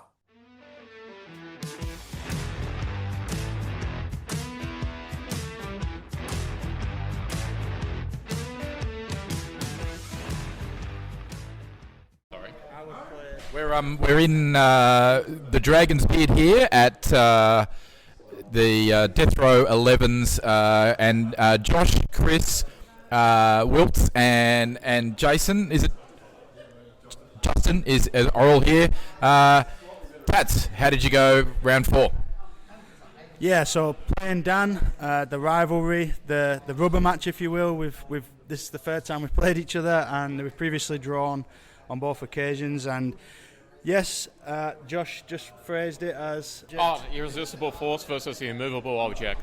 Yeah, so we ended up in a draw again. We cannot be separated. So you're the immovable object, right? Because I managed to throw the ball so many squares you couldn't stop it. I don't know how to take that, but yeah, go on then. I'm frankly a bit surprised because Justin, my opponent for round 4, is still my friend after I pitch cleared him. Yeah, it was a little crowded in the dugout. and mate, just because I casually your player doesn't mean you need to casually your models. Yeah, 2 models down with a bit of phone abuse. I'm madly trying to remedy that with some super glue, and for some reason the resin in the super glue is not mixing well. Not sure what's going on there. But anyway, that's a quick round 4 update. Okay, we're on the road. We're about half an hour outside of Rocky. We're on the final stretch. We're making a run. Speaking of making a run, Babs, did you make a bit of a deeper run than you thought you might have at the start of the day? Yeah, I knew I needed at least one win and then a second win or a draw, and I managed it. Woohoo! So yes, I managed to actually achieve something I've never ever done in a tournament before. I actually pitch cleared an opponent with gnomes.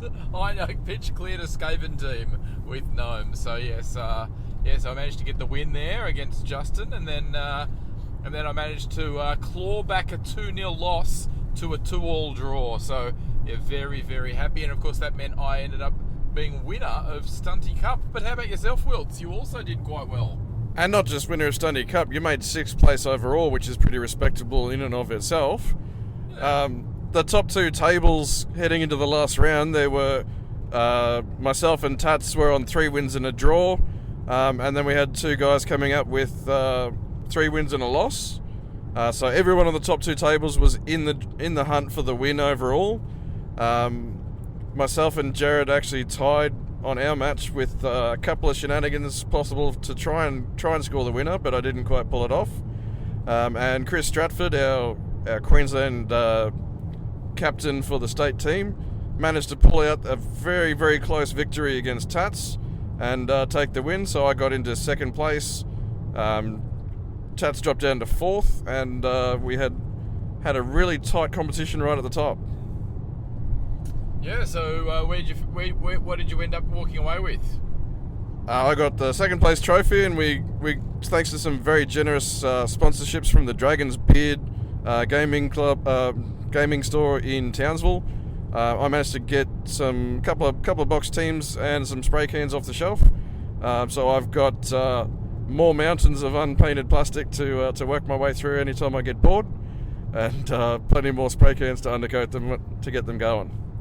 Yeah, both of us ended up with gift vouchers for the Dragon's Beard. We're both very thankful for Sam and Dragon Beard's sponsorship of the event. Yeah, and also thanks to Tats, who also sponsored the event. So yeah, thanks Tats. It was a pleasure to have your sponsorship as well as you in attendance personally. And also a shout out to Rob Wilcox from Epic Upgrades up in Cairns.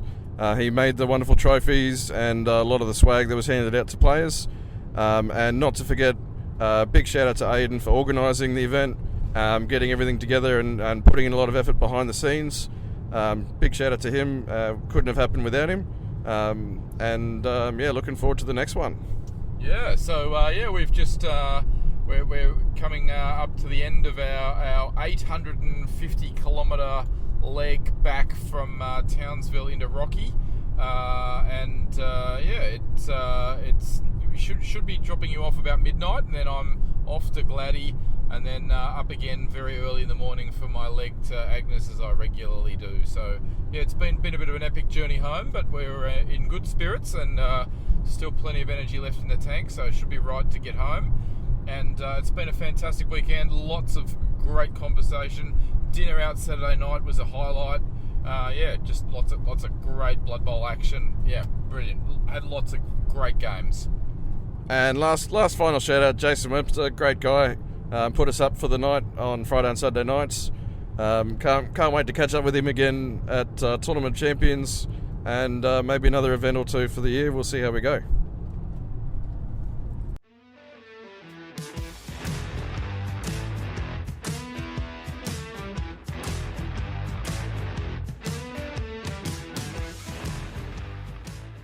Bundy Rumble. We were just talking about Bundy.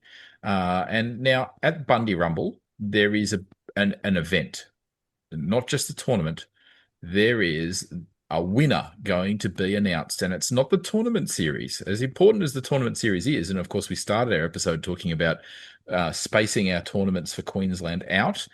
Part of the reason that's important is for our tournament series, and so announcing our tournament series winners at the Bundy Rumble will be one of the things we do, but there's another important thing we need to do. Millsy, plug the raffle. The raffle. Well, we've talked about this before. So we have a copy, the very last physical copy of a novel called Feudball, which was written by none other than Babs and Jeff Turner. So I've got that personally signed by both of the authors.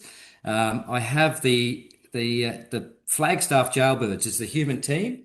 Now I've got I believe it's the Agni version of that, and I've painted them up in the exact same color scheme and so on. I took them to Youth Bowl, which was Australia's major. I finished as the highest ranked human coach at the event. So it came in 11th out of 100 and so many, 148, I think it was. Yep. So since then, I've come back and I've actually had to paint up a couple of extra figures, which I didn't need for the tournament. And it's ready to go. So we have launched the raffle. It's $5 a ticket. So if any listeners would like to get a hold of a ticket, just send us a PM and let us know how many you're after. We do have a PayPal account, which I can't remember off the top of the head, and Babs is going to tell you right now. downunderworlddenizens@gmail.com, which of course that's our email as well as our PayPal. Perfect. That's the PayPal account. So they're $5 a ticket. Please make sure that you say that it's a gift. Otherwise, there's some sort of tax involved with that. I'm not sure how that works, but if you PM us and just say, look, I'd like 4 tickets, throw $20 in there. So if you're in Australia, when we draw that out at the end of the Bundy Rumble, that will include postage to anywhere in Australia. If you're an overseas listener and you've got some tickets, we will head on down to the post office and find out how much it does actually cost to post it to you. We'll take off the postage amount of what it would cost to post in Australia, and you can just pay us the extra. So we've sold a few tickets already. We took them down to the Sunny Coast Slam, and Babs has taken them up to the Saints Deathroll 11s in Townsville. So there's plenty of tickets left. So why not grab yourself some tickets? They're only $5 dues, and hopefully you could be winning the Flagstaff Jailbirds. Yeah, brilliant. And we'll announce that at the Bundy Rumble. And of course, the other tournament we want to just give a quick promotion to, very Australian themed, is the Big V. And of course, the Nippers team has been available now. It's on their web store. So you can actually get yourself a copy of the Nippers from the Big V store. I'm sure if you Google that or use your web search engine of choice, you can get to the Big V's store and purchase a team. I'm looking forward to Stewie picking up my Nippers team when he's down for the Big V. So if you haven't registered for that, I want to encourage you to get along to that. They haven't sold out yet. I'm hoping the Big V remains the Big V.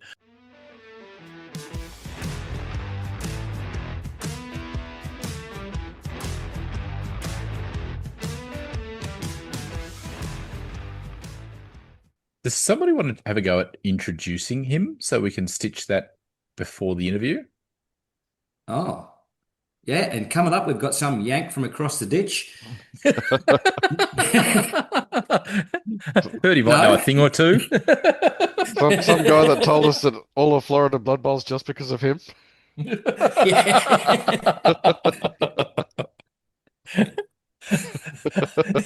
Now we're going to have to put that in as the intro. You know that, right? All right, we're live. James, let me introduce you to Millsy, aka Paul Miller, our local Bundaberg coach, resident, and Queensland Northern Knights coach of fame. That's Millsy. And one of our local coaches from Rockhampton, Wiltz, who's relatively new to the game, and that means he actually knows the rules, unlike us who keep getting confused between 3rd edition, 4th edition, 6th edition, LRB days. Well, good morning. Yes, well, good evening. Good evening for us. I wish I was in the evening already. It's going to be a day. Yeah, I've had several of them already. Yeah. Well, thank you for having me on. Oh, thanks for being You're here. more than welcome. Thank you for being here. Yes. Yeah. Just to get the ball rolling with some of our standard questions, would you mind explaining what first got you into Blood Bowl and how and where did it happen?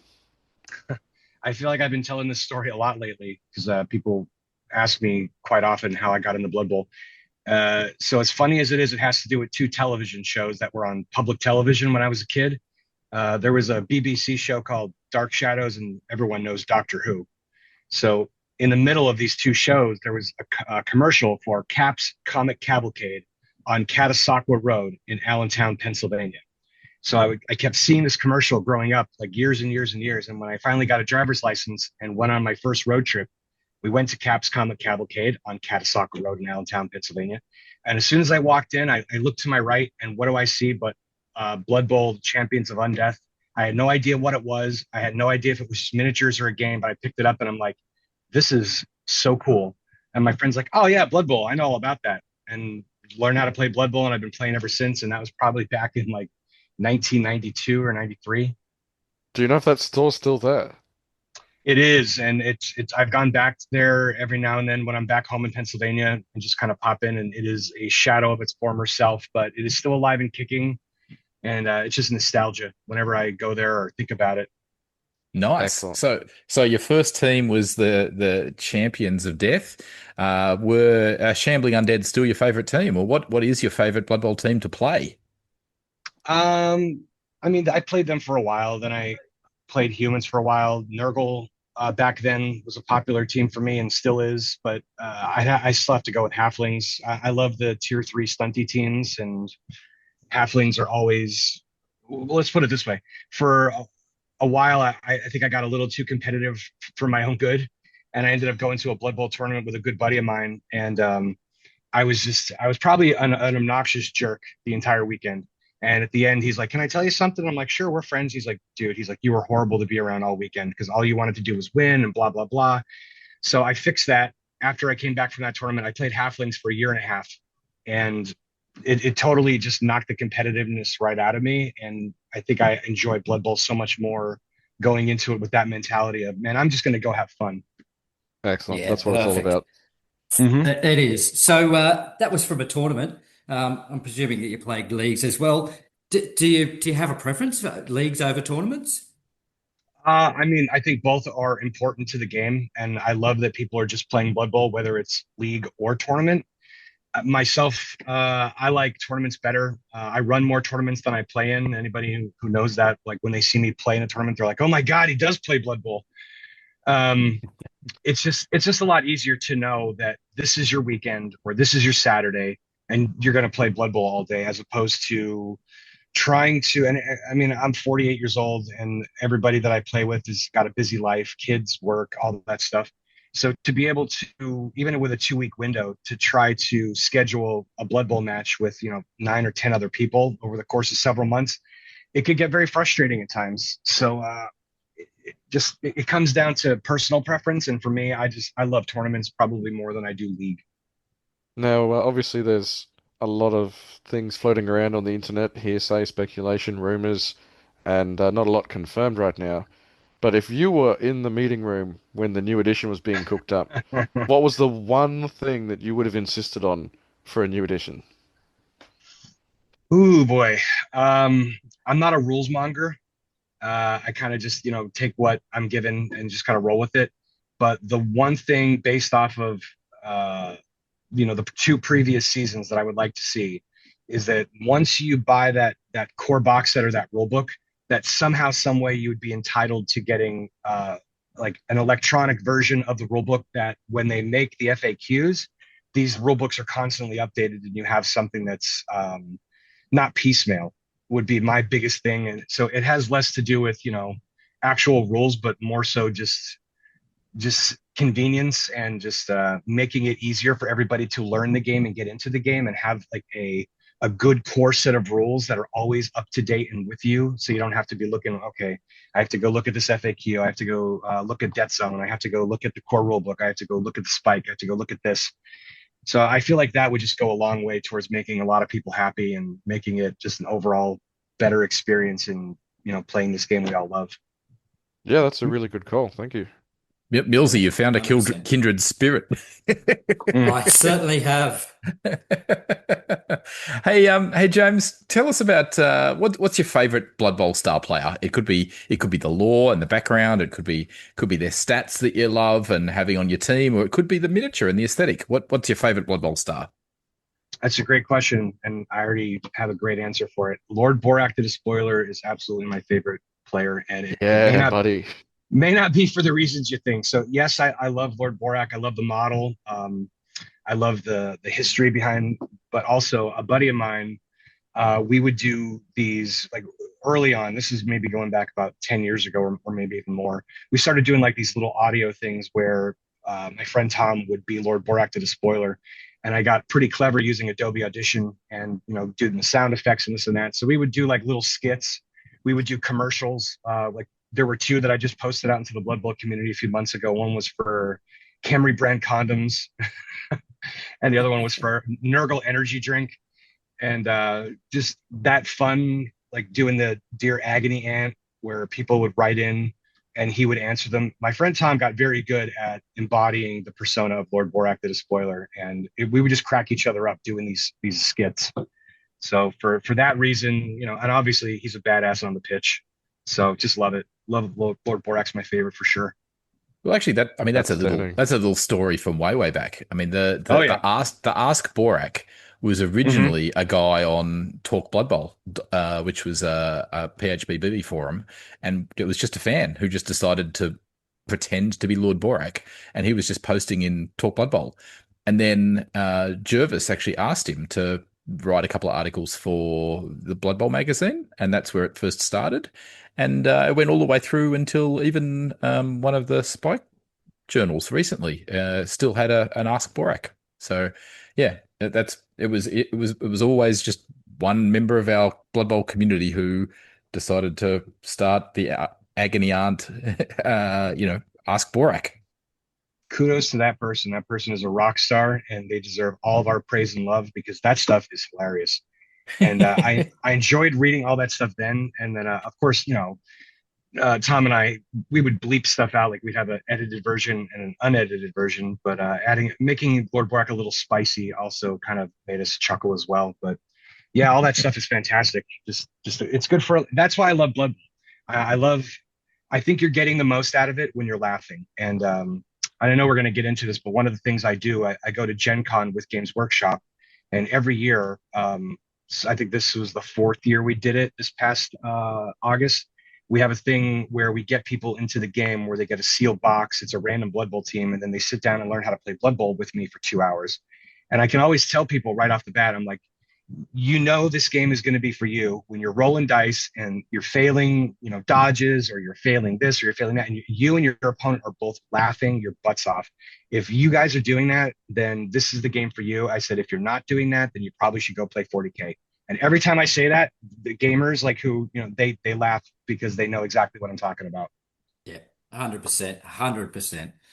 Hey, speaking of gamers, so the Down Underworld crew, we come over to there to one of those tournaments you're running. You take us out to a pub on Friday night. What's your pub meal? What's your go-to meal at a pub? Oh boy. Now I love food in general. So honestly, it could vary from day to day. But boy, a good cheesesteak, if you could find a good cheesesteak at a pub with a side of fries, some seasoned fries, even some, I wouldn't say our fish and chips is anything like yours, but I don't mind some fish and chips every now and then here and there. Like Miller's Ale House is one of the like chains that I like to go to, and I guess you can call it pub food. But there's a lot of little hole in the wall places, and usually no matter what you get on the menu, the food is terrific.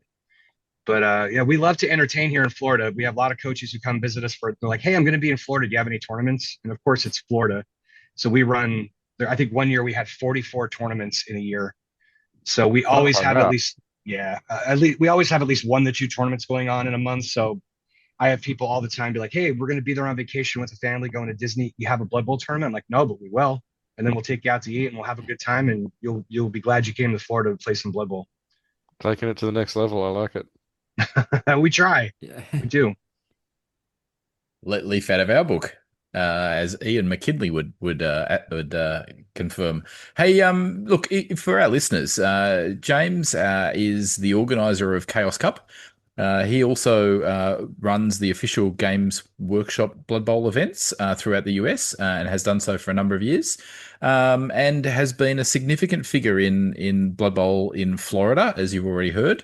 Anything else you wanted to add to your resume there, James? No, it's quite a bit already. I just try to keep busy. I love this game. I like to be involved and help the community in any way that I can. So it gives me, something to do. Yeah, well, I mean, I think globally we're thankful for the work you do for Blood Bowl in the US. So, first question I've got to ask is, obviously, you've been running. You mentioned Gen Con, and I know that there's an event in Tacoma in Tampa Bay. Do you actually get flown at GW's expense to these events? Do you get paid by GW or Warhammer for these events? How does that arrangement work? So now there are the Warhammer events, and they used to be the US Opens, and I've been doing them for a number of years and a number of events per year. And it's Games Workshop has a US events team that manages and puts all these events on for all of its players. And they were looking for somebody to do the Blood Bowl, and I was reaching out to some of their team members to ask about tournament support for another event that we do here in Florida called Crucible. And it was just kind of like a right place, right time type of thing. And they brought me out and had me start running events, and it worked out pretty well. And they treat me really good. Everything's taken care of for me. And I get compensated for my time for going out there. And it's a great team. It's a great environment. I love putting on events with them. And honestly, I have nothing but great things to say. It's truly been a fantastic ride. And the people that I get to do this with are just top notch.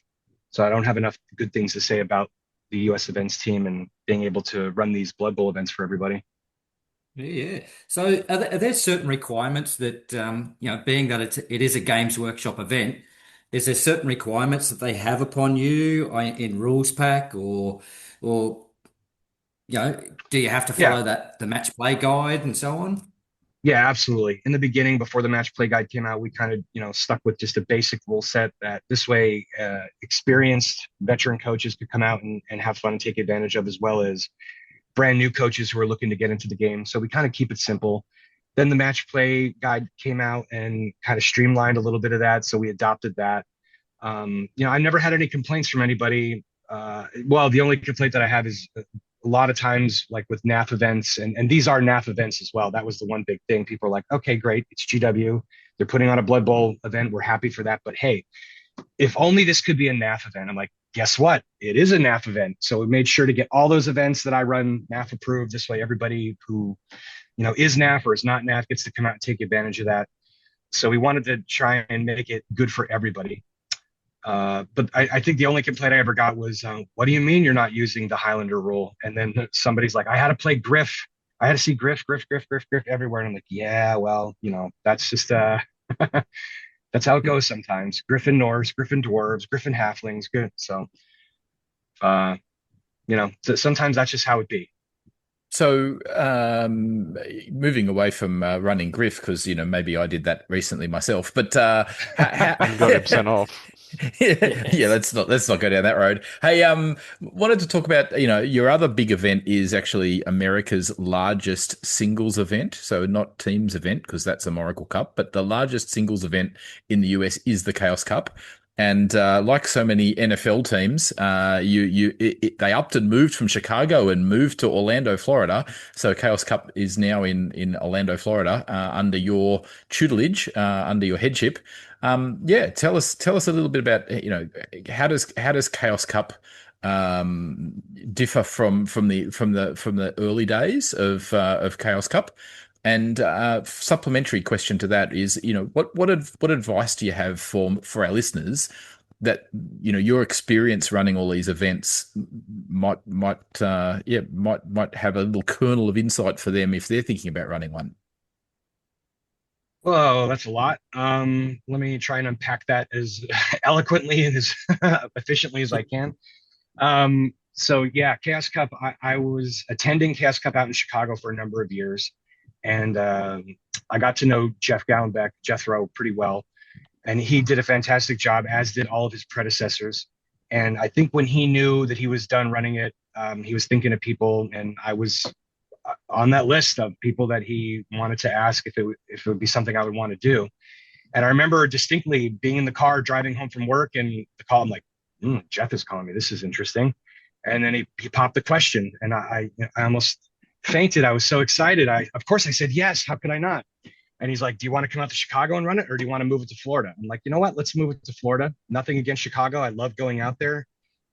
It's like a thing going to Chicago and going to Chaos Cup. You go to Portillo's for Chicago beef. You go to, I can't think of the name of the deep dish pizza place right off the top of my head, but you go there and you get deep dish pizza. There's so many different places. So it was like a pilgrimage going to Chaos Cup in Chicago for this. So it made some people happy to move it to the East Coast instead of the Midwest. And, I get that, but change is good. It was in Chicago for 20 years, and they sold out the Rose, the convention like hotel that they were at. So Jeff would have had to find a new place to run it. So it kind of made sense. And in the first year that we ran it in Orlando, we exceeded our expectations in terms of the attendees, which was great. And it's been doing well since then. I have no complaints. I mean, just again, right place, right time. Was able to take advantage of this and couldn't be happier. The first thing I did was surround myself with some good people, because trying to run an event like that at that size by yourself, it's just not going to work. So I made sure that I have people like Jason York and Eric Nyberger, Ken Parks, brought in a lot of good people to just help me run a fantastic event, and no complaints, little hiccups here and there as we continue to evolve, but overall, a lot of happy people coming out to Chaos Cup every year. And we're approaching our third one now in I think the second week in November. So it's almost upon us. It is. I've just been sort of perusing your tournament rule set pack and information download for what people need to bring and all that sort of stuff. For people that haven't been to Chaos Cup before, what do they need to keep in mind? What special preparations do they need to make? Or is there any advice you would give people that want to come to Chaos Cup in particular? Yeah, reach out to me. If you have questions, I'm more than happy to answer any questions you have to make sure that you're comfortable coming out and you're going to have a good time. I think manage expectations is a big thing. I think having an open mind and coming out and playing at a large, weekend tournament like that. We have a Friday night event that Sean Calley, who's going to be running a Oracle Cup, he's been running that since I moved it to Florida. So that is a huge icebreaker event. Then we have 6 rounds of Blood Bowl, 4 on Saturday, 2 on Sunday, and then we usually do a Sunday night cool down event, and it's been Gutter Bowl run by my friend Nick Cassavant. So it's just a great weekend of Blood Bowl. You come out with an open mind and, just try not to get bent out of shape over a bad match or bad dice rolls. I think, like I said earlier, having fun is the best way to enjoy Blood Bowl. So I think you will have the best time if you just come out with that mindset that, hey, you know what? This is my first Chaos Cup, or this is my 20th Chaos Cup. I'm going to do my best. I'm going to have some fun, and I'm going to make the most of this weekend on and off the pitch. And I think that's how you're going to have a memorable weekend at Chaos Cup every year. Moving away from the Chaos Cup, like Blood Bowl is just on the rise in Florida. What's your secret sauce? What is it that you've done that has grown this community in Florida to, like, I'm hearing about it here on various podcasts and so on, that it's gone through the roof. And like you said, you did 40 odd tournaments last year. What's the secret? How do you do that?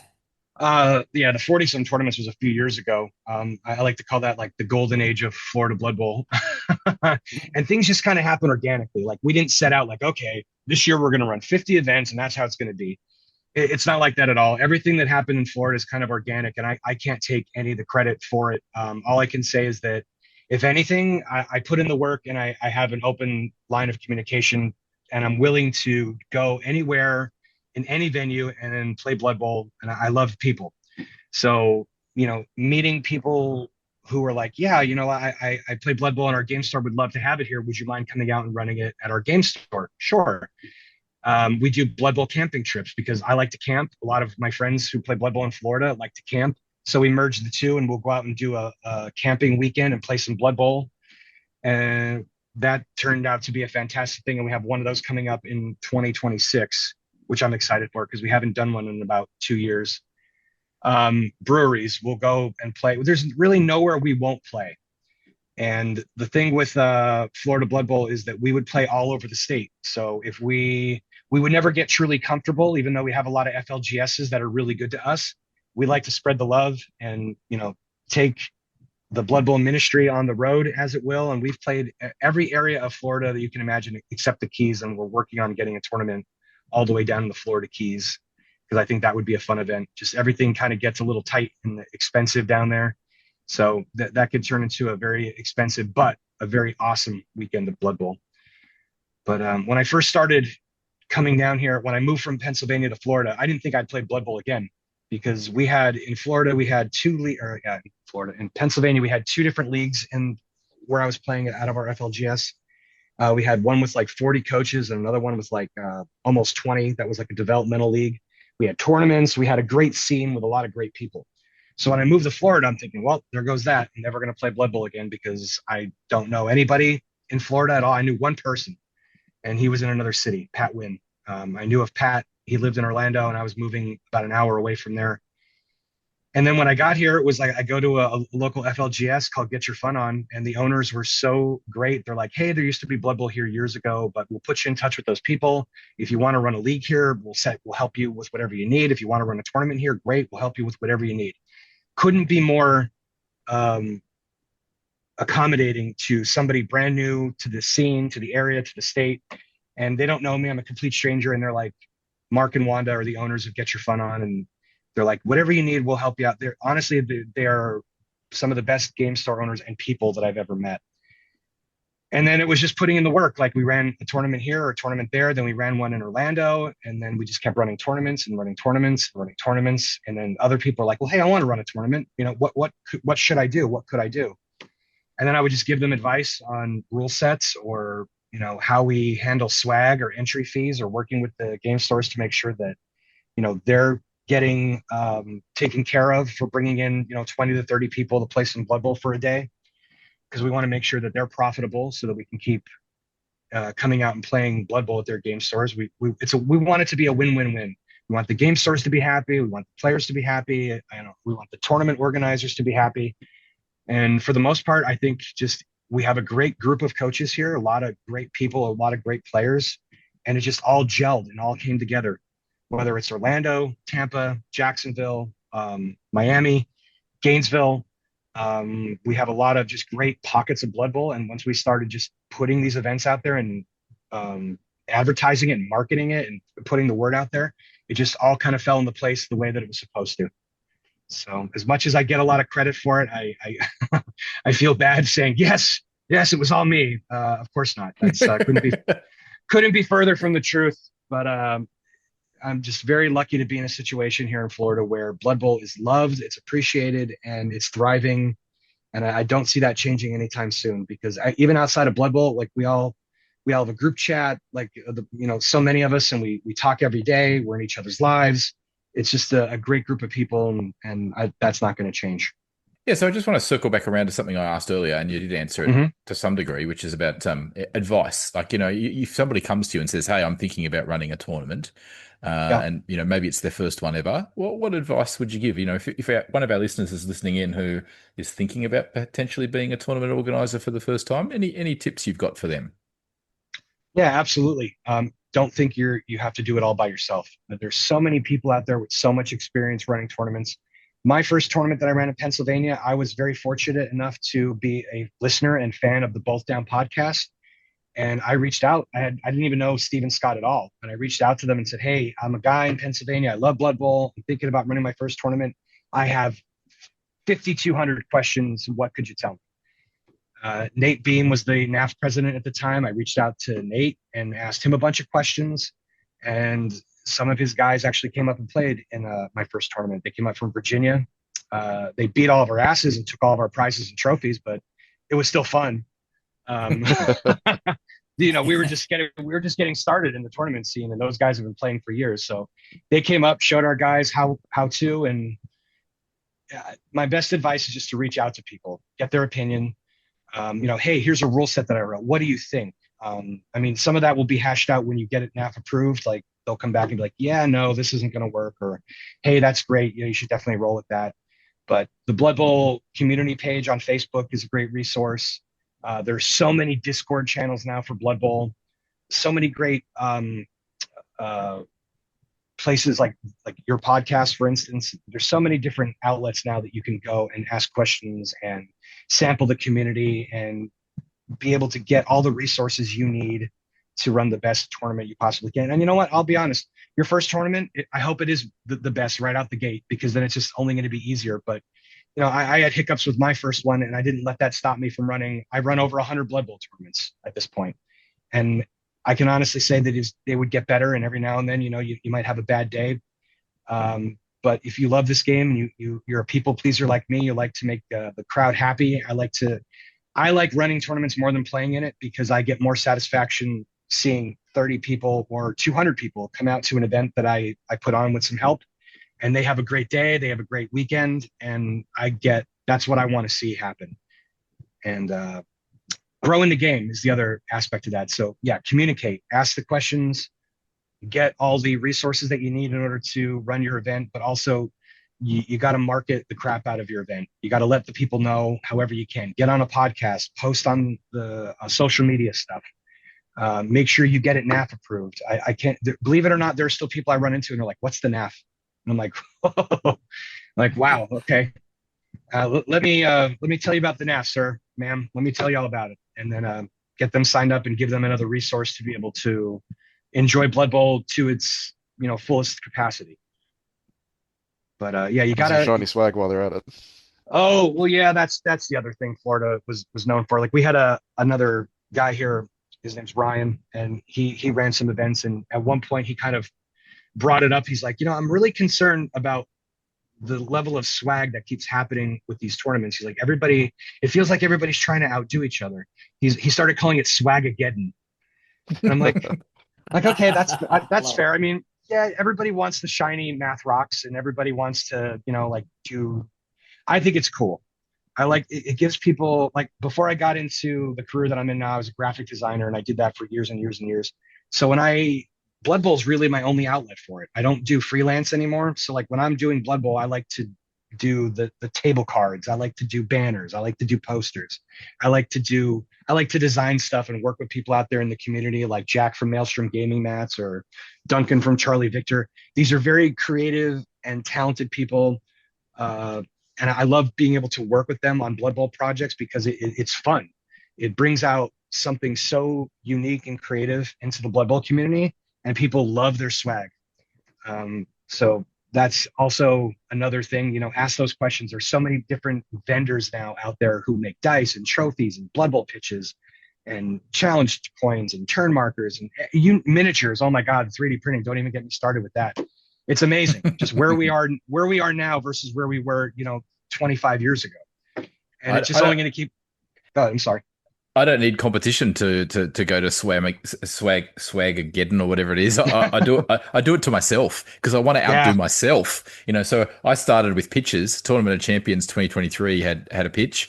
And then I've done pitches for a couple of other tourneys. And then I did for Great Barrier Biff 2, I did everybody got a miniature travel case. So everybody got one. Like that was swag, was a miniature case.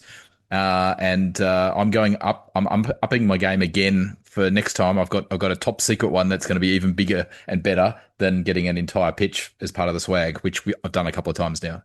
That's fantastic. I mean, how could you say, that would make me want to come to a tournament? Absolutely, being able to walk away with a pitch like that.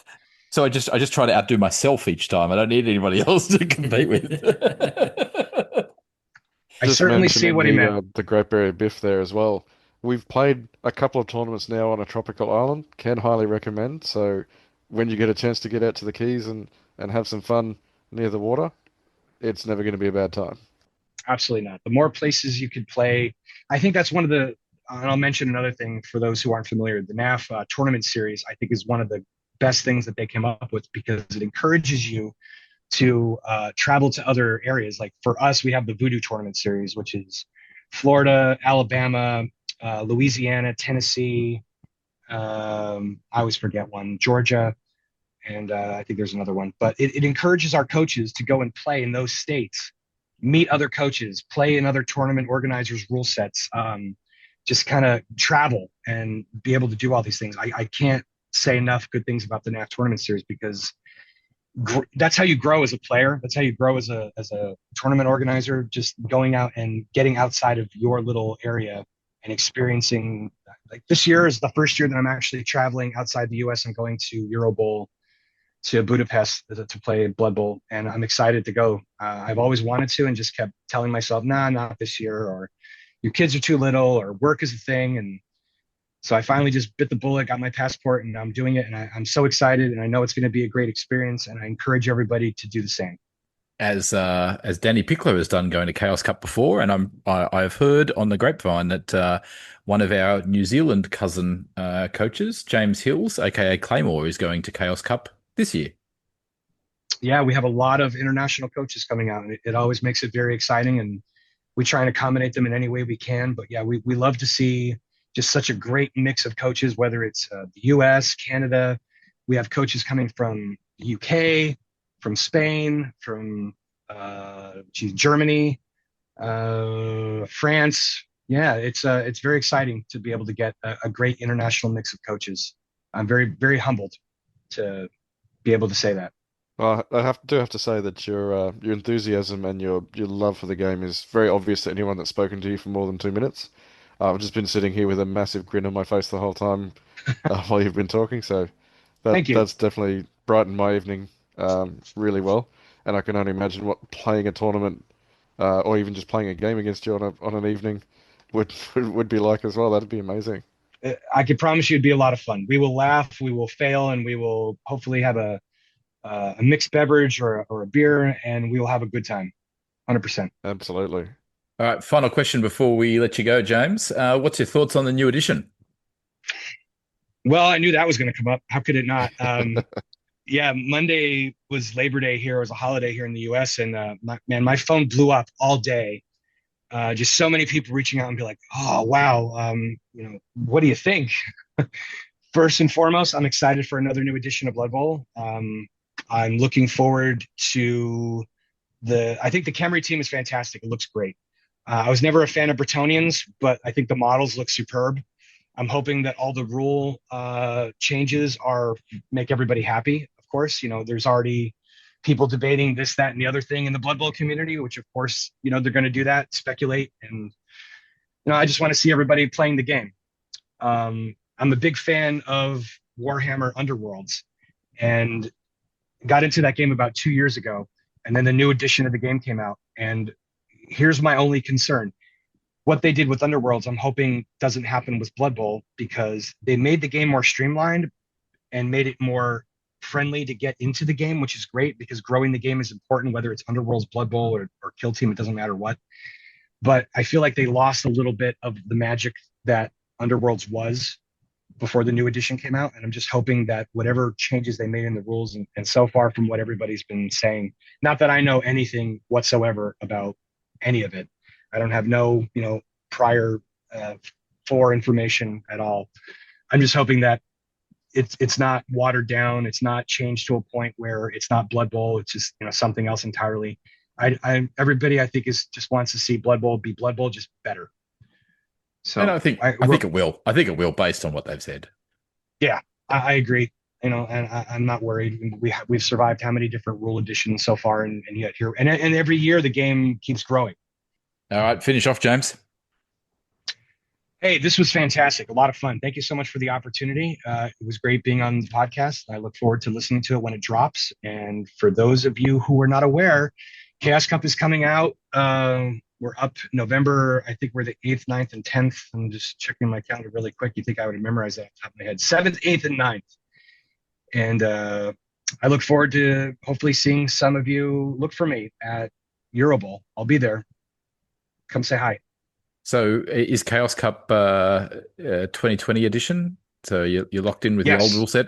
Yep. Yeah, we already have roster submitted. So at this point, yeah, I kind of had a feeling if something was to drop that we were going to stick with that for this year. But next year, of course, will be the new rules.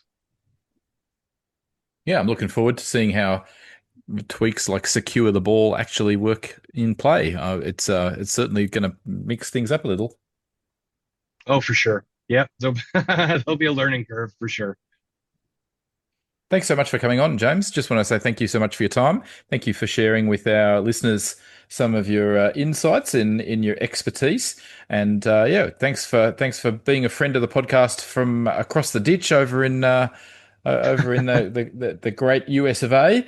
And we definitely consider you a kindred spirit in many ways, if nothing else, playing Blood Bowl and camping at the same time. Absolutely. Thank you for having me on. It's been great. I look forward to listening when it comes out. Thank you. Yeah, well, there's one thing we've got to do before you go, James. It's become a bit of a tradition now. We get all of our interviewees to give us their heartiest, "That's brilliant." So if you can muster up some courage and give us a "That's brilliant," that would be brilliant. I can do that. That's no problem. All right, ready? All right, 1, 2, 3. That is brilliant. Yoo-hoo! Oh, yes! Yes! That's the most enthusiastic one yet. Well, it's 7 o'clock in the morning. We got to be enthusiastic. I haven't even had coffee yet, so. Awesome. When you got Blood Bowl endorphins rushing, you don't need it. Is that what you're telling me? That's right. That is exactly what I'm telling you. Absolutely. Couldn't agree more. All right, James, we'll let you go. Thanks very much for your time. You got it. You guys have a great evening. It's 5 o'clock somewhere. That's right. All right. Take care. Cheers, mate. Cheers.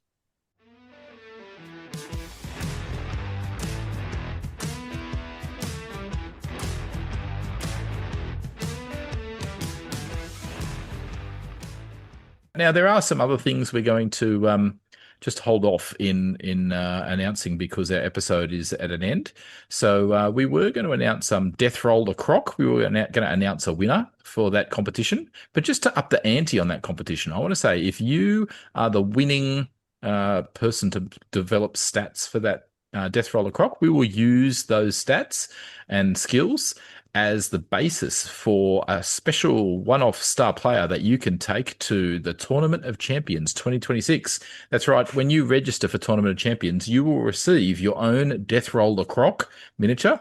And you can actually get that at the point of registration. So you can actually paint your miniature up in advance and then take your Deathroll to the tournament. So, yeah, if you want to see your own star player miniature rumble around the pitch with multiple coaches in charge, you can do so at Tournament of Champions 2026. So get your competition entry in, get your stats in. I want to say thank you to about the 10 entries already we have for that comp. But due to time, unfortunately, we're going to have to roll over announcing that winner. Death roll that announcement Death over. roll over. Yeah, to another episode, to episode 18. The other one, we were going to talk about Dead Set Legends. We were going to bring back a Chaos All-Star. We're going to delay that. We're going to hold that over. But let me give you a tip. It is a Chaos All-Star who does not have statistics ever publicly released. So there's a big clue. Chaos All-Star from 2nd edition, no official stats. We're going to come up with some for maybe Blood Bowl 8th edition, as I'm coining it. Anniversary edition. 2025, it's going to be what it is. We all know that. Don't ruin our fun. Hey, you can call it what you want, but if you want to avoid confusion, that's the easiest way. Tomb King edition. That too. The old All right. world edition. Well, I guess I'm going to say it's not win or the casualty bin. It's win or the pitch clear, based on my Townsville tournament experience. Don't you mean win when you pitch clear? Yeah, correct. Yeah, so got my first ever tournament pitch clearing. I managed to do it with gnomes. I'm pretty pumped about that. So, had a great tournament. Maybe we'll hear a little bit more about that in a future episode. Yeah, I just want to point it out there that pitch cleared, I've done that twice. Oh, sorry, had that done to me twice. Well, this is our sign out. So out for me. Looking forward to continuing my stunty run. Yeah, so looking forward to seeing how my gnomes stack up in the NAF ranking. Because unlike James Luft, I try and take stunties and win. Well, I just try and go for the win and not the casualty bin. And I'm second guessing myself taking Chaos to Auckland now because I had so much fun with them in Townsville. Still undefeated in tournaments north of Rocky, and I'm sure all the guys up north definitely want to take that off me at the next tournament in Fumble in the Jungle in Cairns 2026. They'll have to work for it because I'm not going to give it to them for free. But up until then, we'll see if we can continue Chaos Undivided being Chaos undefeated in New Zealand on the road. And not gouged eye? Is that what you're saying? Well, no, that's my Wolfpeak Wanderers, not the gouged eye. I thought Millsy was the one with the wolf herald. Yes.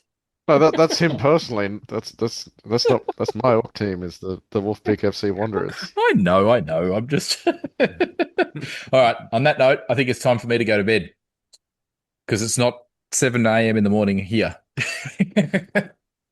No, indeed. And I've got a full day of editing tomorrow, so we can get this out tomorrow night. So hopefully by the time you listen to this, we have recorded it yesterday in your time. Brilliant. Sounds good. All right, guys.